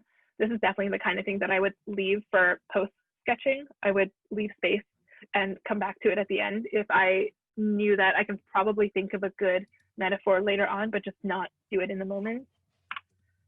So the final piece of this is, once you have a couple ideas for how you can represent the concept, I want you to have a go at doodling it and see if you can doodle like the activity or the, you know, the non-technical bit first. And then what you can do to connect it back to the technical idea is you can sneak in representations of the underlying technical idea. So I think, why did I draw this? I drew this to be spicy about Kubernetes, but I think I was trying to communicate how people just reach for Kubernetes when they want to refactor their infrastructure, and sometimes it's not always the right idea. So I drew the Kool-Aid man bursting through a wall, but then I was like, this needs to clearly be Kubernetes. So I just put the logo on his belly and didn't give him a face because, you know, whatever. So it's stuff like this.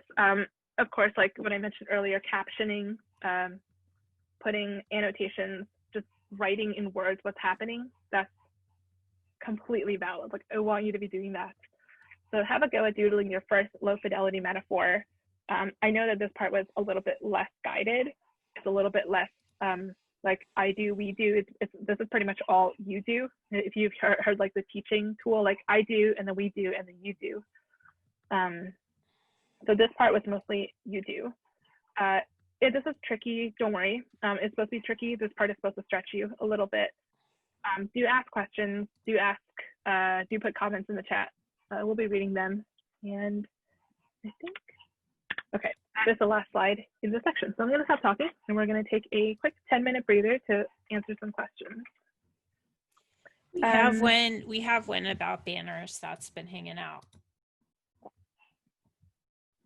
Throwback question from banners section.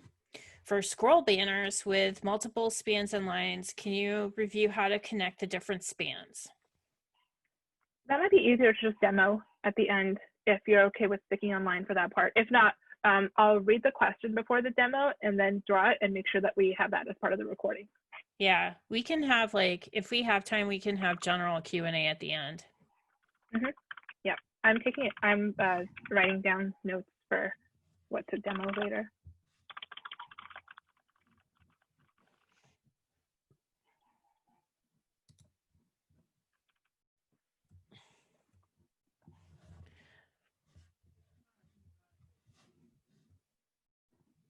So we are taking 10 minutes to doodle. First, low fidelity doodle. I'm interested to see what kind of emotions people choose and how y'all get on with it when we're finished. This is definitely one of the more advanced skills. So, hey, yay for everyone for hanging in there. Also, if you just want to sit back and kind of watch us do, like, it's Saturday, we're deep into this workshop, that's totally okay too.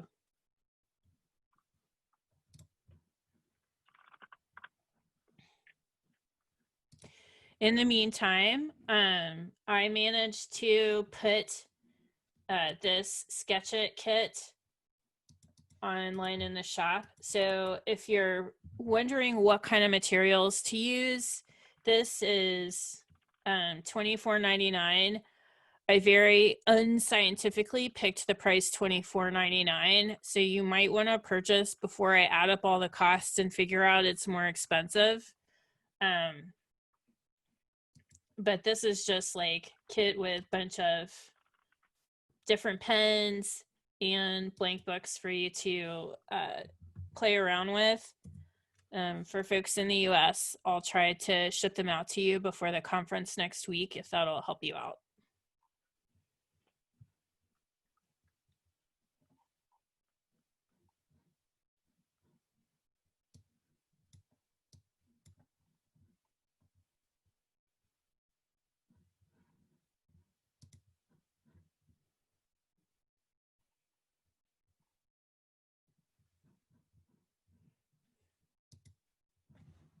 Where can we find the kit, Marlena? It's the first thing you'll see on the homepage for pureworks.shop. So I put the link in there. I'll paste it one more time so it's right under your message. But if you just open that page and scroll down, you'll see it. And a few other things too, like the Stolen Sharpie Revolution. If you want to make some zines, that's a great way to kickstart zine making. And also, I think there are a few other zines. I added the Prince zine in there just because I love Prince. And it's purple.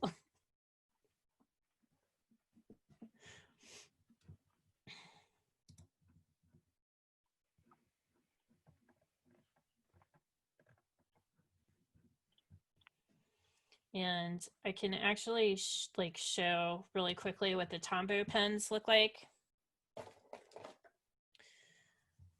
We have a few minutes, right? Mm-hmm. Yeah. So, hi, hello. I just took that photo from my desk, but here's the blank book. This is a double-sided Tombow pen. And so you get two of these if you order this. One side is like a fine tip, finer tip pen. So you get like a smaller line, but then the other side is a brush tip. And I love the brush tip because it lets you do the chiaroscuro like we were talking about earlier. This is the brush tip. So it's good for like, backwards. Yeah. I don't know if I'm doing that right here. Little shadow underneath. But it's kind of like a different type of, It's more for, it can be like for coloring.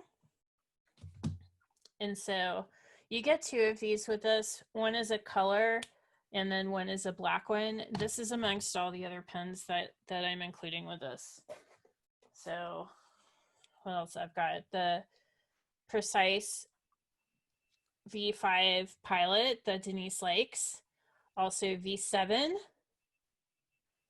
And also a Uniball 5mm. So it's fun. I actually use these. Half the reason I am selling these is because I love these books and I use them for all of my notes. They're on recycled paper, so I feel less guilty about it. They're small and accessible.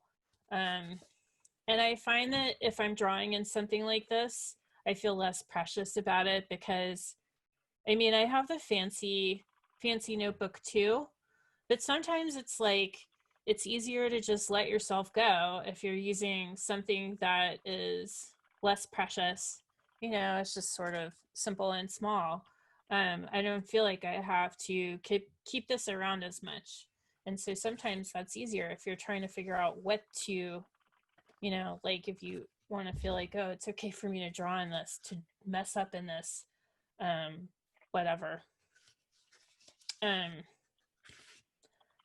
I particularly like paper with dots. So I think we were talking about types of paper before. And I like this because it not only does it help you kind of keep track of the size of something, and how it's oriented and laid out, but it photographs well. Like if you are using, I used to love quadrille paper.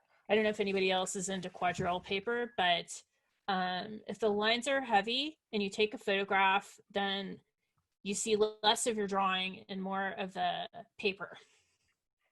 So that's why I chose this particular one. And I got the small ones because sometimes it's easier if you have a smaller piece of paper in front of you.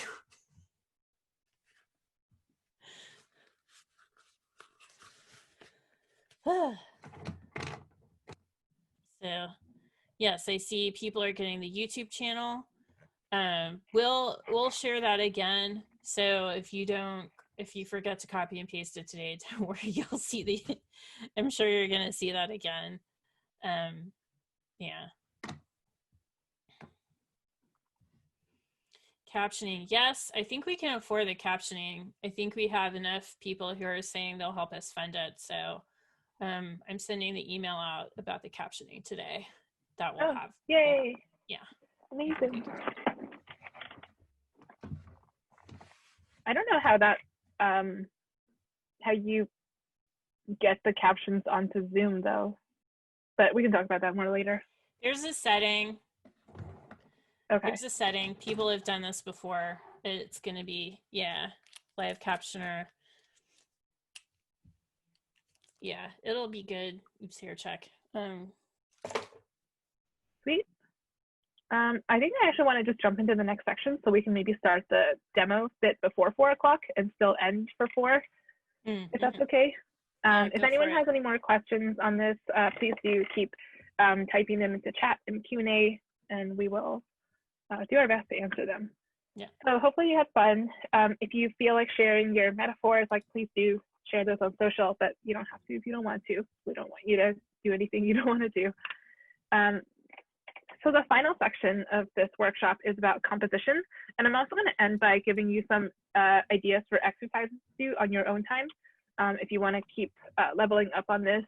And I'm actually like probably partnering up with Nitya and possibly Subiksha and a few other people on building a community around this a little later on. We will communicate the details of you about this on Discord a little bit later. But just a heads up that we are like trying to assemble people who like to do this kind of thing and build like real resources and places to hang out together. So the final bit of this is about composition. A question that I very, very commonly get asked is, I have all these, you know, little building blocks now. How do I stitch it together? Like, how do you come up with compositions and how do you decide the layout of a drawing? So these days I kind of freeform it because I've been doing this for long enough that I don't, have to like stick to compositions anymore. But it was very, very helpful for me to learn about a few common compositions when I was starting out and just stick to those for a very, very long time. So that's what I'm going to be showing you today. And I'll also show you a lot of examples of my own work. If you haven't looked at it, it's a little bit self-serving. I feel a little awkward doing this, but I've been told that this is a good way for people to learn. So all you need for this section is pen and paper. I'm going to show you an exercise for plotting and then going back and drawing at the end. But this is also less about we do. This is more about you do. So there are a couple of different what I call linear compositions. The pieces of this composition flow into one another as if you were telling a story that has things happening sequentially. So some simple linear compositions are, this is the simplest one. I call this one like Chutes and Ladders, because if you've ever played the children's game Chutes and Ladders, this is what the shape of the board looks like. It kind of sneaks down from top to bottom. So you can use arrows, and definitely, I use arrows all the time. Definitely do use that to guide the eye and show, like which panel is flowing into another panel. Like bubbles and signs and things like that are very, very useful. But here's an example of kind of a Chutes and Ladders one. So this sketch note that I did at DevOps Days, I think last year, of Courtney Eckert's talk. Courtney, by the way, is a wonderful human being, one of my friends. And her talk was about having an operational incident. So the sneaking bit kind of starts over here. And something I also do, I cheat a lot and put numbers in. Courtney's talk actually was signposted, and she said, here's the first thing, here's the second thing, here's the third thing, which made it very easy to follow this talk. Not every talk is like that. Sometimes you have to signpost it yourself, but that's okay. Numbers are your friend. They can help provide structure to a story. The cousin to the top to bottom Chutes and Ladders one is the sideways one, the vertical one. And English speakers generally look at the top left corner as where a story starts. Not all languages go this way. Some languages, read right to left. Some languages don't go top to bottom. Actually, I think most languages go top to bottom, but left-right is like a Western. That's an English thing. So you can play with where you start. It ultimately doesn't really matter. What's more important is that you use devices that guide the eye from one section to another, and those devices are mostly arrows if you're doing pen and paper. You can also conjoin things with speech bubbles that sort of like feed into one another. I'll show you an example of that later. So here's a digital one that I did about Helm. And this one, I don't even like follow the structure that closely because I messed up. But essentially, you start in the first column, and then they use this arrow to say, okay, then we go in the second column. But really, the second column starts at the top and then slows down. But that's okay. Like column base is also fine. It's just a little bit less sneaky, but there's nothing wrong with that. And then I use arrows to like redirect back to the top column. At least that's how I hope people read this. I don't actually know. Here's another example of the sneaking one. So I started doing digital art last year, and one of the things that I found really powerful about digital art is it's very, very easy to go back and draw behind the things that you already did. This is much harder to do in person. I don't think I would fill in the background like that if I was coloring in person, because it'd be really messy and it would take too long to color it in, and I'm just really lazy. But you can kind of see like by sticking to this vertical wave pattern, your eye naturally follows it, and I use arrows here as well to be extra. Oh, and good, I smudged it while I was uploading it. I only just realized that. So yeah, I smudged it twice actually, but that's fine. Sorry. So I want to call out that these formats work great for linear stories, but of course, like not all talks you see, not all content is going to be linear. So here's some other compositions that might help. So here are a few non-linear compositions. So this is good when you have kind of like unordered lists of things, or things happen in no sequence or no particular priority order. So this is a pretty basic grid layout. Allocate as many, I like to try to make the grid squares relatively even. You don't have to. If you're reaching for the grid layout, you generally should, I would only do this if I knew how many items were coming. So I probably wouldn't do this for a live conference talk that I didn't already know a little bit about the subject matter ahead of time, because it really bugs me to do this and then have someone be like, number 7. I'm like, oh no. I have nowhere to put that. So here's an example of something that, so I don't just do tech art. This is one that was really fun. I did this for Pride Month last year. I actually partnered with someone based in India who is who like knows a lot more about gender identity than I do. And like that's like also kind of a good pro tip. You don't have to be a subject matter expert in everything. If you're curious about something, but you're unsure if you've like got it right, it's really good to partner up with someone and ask someone to either pair with you and develop the content up front, or look at like peer review essentially at the end. So with gender identity, because I don't belong, like I'm a cisgender woman, I don't belong to a gender minority, I wanted to make sure that the language and the framing of this was correct and was, you know, acceptable. So that's why I sort of asked someone who was more knowledgeable than me. Here's another example, a little bit, you know, more cut and dry than gender identity, but 12-factor applications. Heroku's like 12 factors for applications that have been around for a long, long time. There's a website for it. So I just went through and illustrated each one of them. Something I also do pretty often, I cheat a little bit and do like a sidebar, or even in this one, there's like a top bar, like a preface. You can totally do that. These compositions are starting points. They're not like end all. This is not, I don't want you to feel boxed in by it. Like these are the only things you can ever do. Like absolutely not. You should iterate and figure out what makes sense for you and what gives you enjoyment, basically. Here's one more quick one that's kind of grid-based, and I put the title in the middle instead of this one. I think I was reading a book, and actually I was trying to learn about what ACID databases really meant. So one thing that I sometimes do is if I'm reading a book and I come across a bounded list of things, like ACID in this case has 4 words. It, you know, like it is pretty sketchable because I know how many quadrants I'm going to need. I know sort of each of these words also is short and easy to capture. So the final format that mostly, like, I don't really see that many other people doing this this composition, but I do a lot. I call it like the bursting out, bursting sections, and I put both solid lines and dotted lines to sort of show that the sections can be well defined or they can be fluid. So you can allow things to bleed across into the sort of like space of other things to make it a little more fun. So I put the title in the middle and then have content bursting out from the title.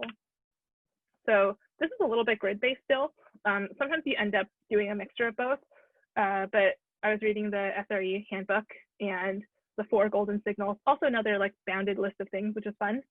I turned it into a drawing, and this is actually like this one got a lot of traction on Twitter, and I think I ended up like shipping like a printout of this to Jen Petoff, who's one of the authors of the SRE handbook, which is really, really cool.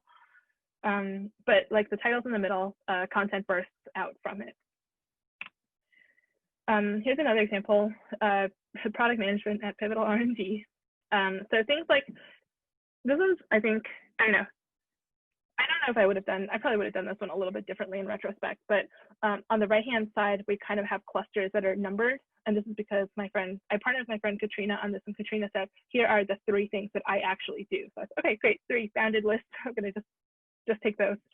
And then the left-hand column is a little bit more, you know, like it mostly flows from top to bottom, but you can start on the right-hand or you can start reading the left-hand side, and it doesn't matter. Eventually you'll end up with the correct information. This is the final one.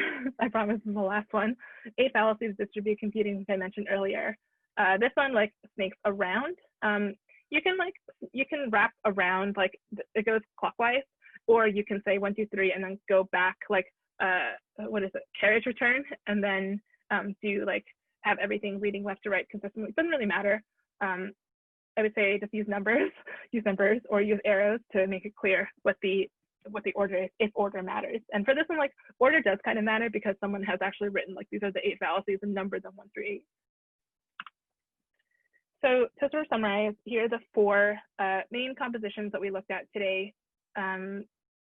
If you look through my, like, if you want to go on my art website later, but I mostly don't follow this anymore. I mostly just kind of freeform it, and I end up with columns most of the time. So my own style has just changed over time. It's just like I found it's what works for me when I'm going at really high speed. So the exercise, which is entirely, oh, okay, sorry. Here's some examples of times that I've broken my own rules. I forgot that I put these slides on last night.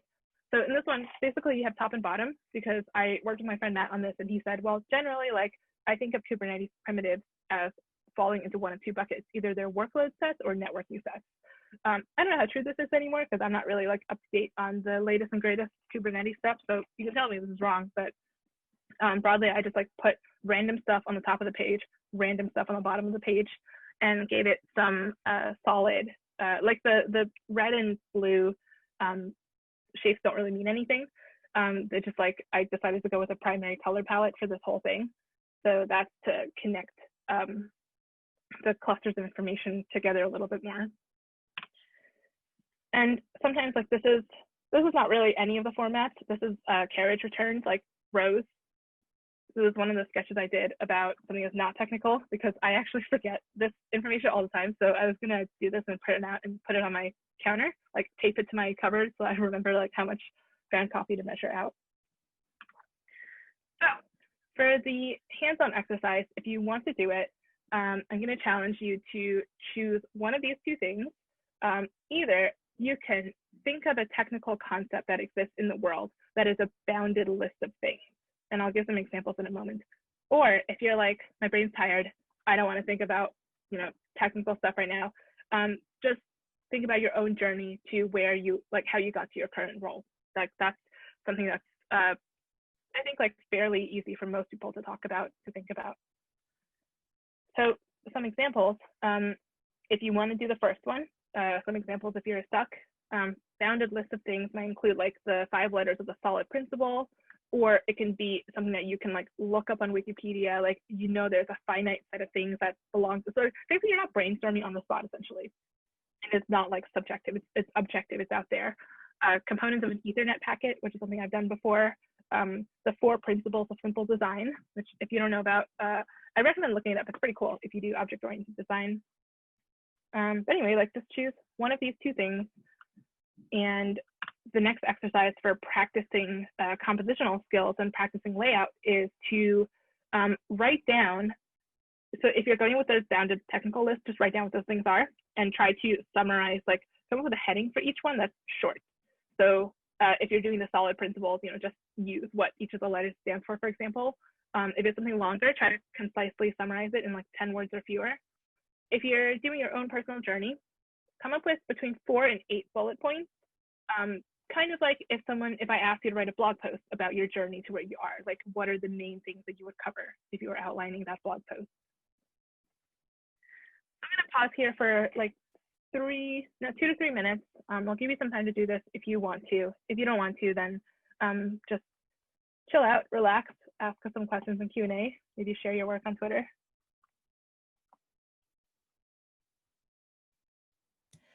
We have a question. How do I know how much space I will need on my paper when live sketchnoting a talk? That's a really good question. I never know. Same. I never know. I've been cheating a lot lately with Procreate because Procreate lets you change the canvas size later, and I'll like move stuff around. On real paper, I actually, if I am going to a conference with the intention of sketching, that actually changes the talks that I go to. Because first of all, most conference talks are recorded. So unless you really, really want to see a speaker live or like ask them a question live, if I want to practice sketchnoting, I actually choose talks about subjects that I kind of have some familiarity with already, and also things that sound like they might end up being bounded lists of things. So things like 3 lessons I learned from having operational incidents, or I don't know, like any talk with a number in the name, basically, like I like sketching those because I know they're going to talk about 3 things or 5 things. Otherwise, like you can kind of peek at the abstracts to see if there's a number in there. A lot of like, if you go to enough conference talks, you kind of also figure out over time that they generally follow a couple different formats. So a lot of conference talks follow the format of, this is our problem, this is how we arrived at the solution, like problem and solution. So I roughly try to allocate half the page to each. Sometimes the problem is a lot more interesting than the solution though, so I go like 75, 25. But like, the bigger piece of advice here I would give is don't worry about not capturing information. Like if someone says, I'm gonna, like, here's my first point and I have 6 subpoints and examples within it, like don't worry about capturing all 6, like capture 1 or 2. If someone really wants all the detail, they'll go and watch the video. Like your job is not to replace, you know, like the transcript for the video or even, you know, like a blog post about the same content or anything like that. Like all you're trying to capture is super, super high level, like what happened in the talk, and try to give someone a sense of whether they want to go and watch the full length thing or not.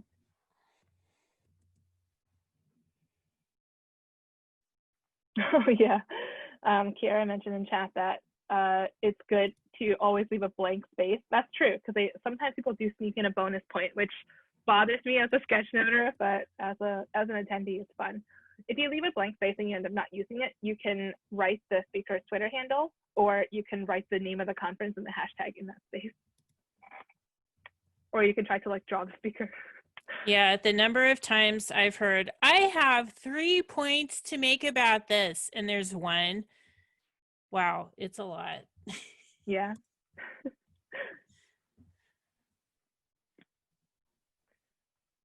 Yeah, cool. So hopefully you've had some time to think about the bullet points that you want to talk about.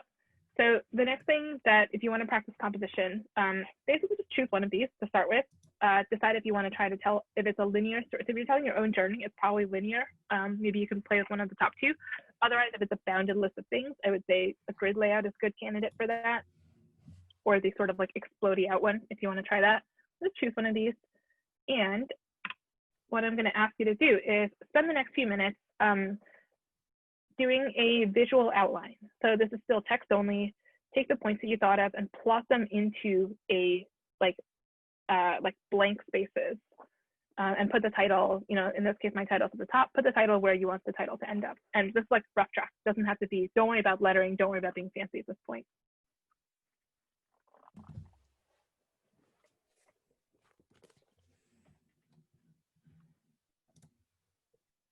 While we're taking a few minutes, are we taking like 5 minutes?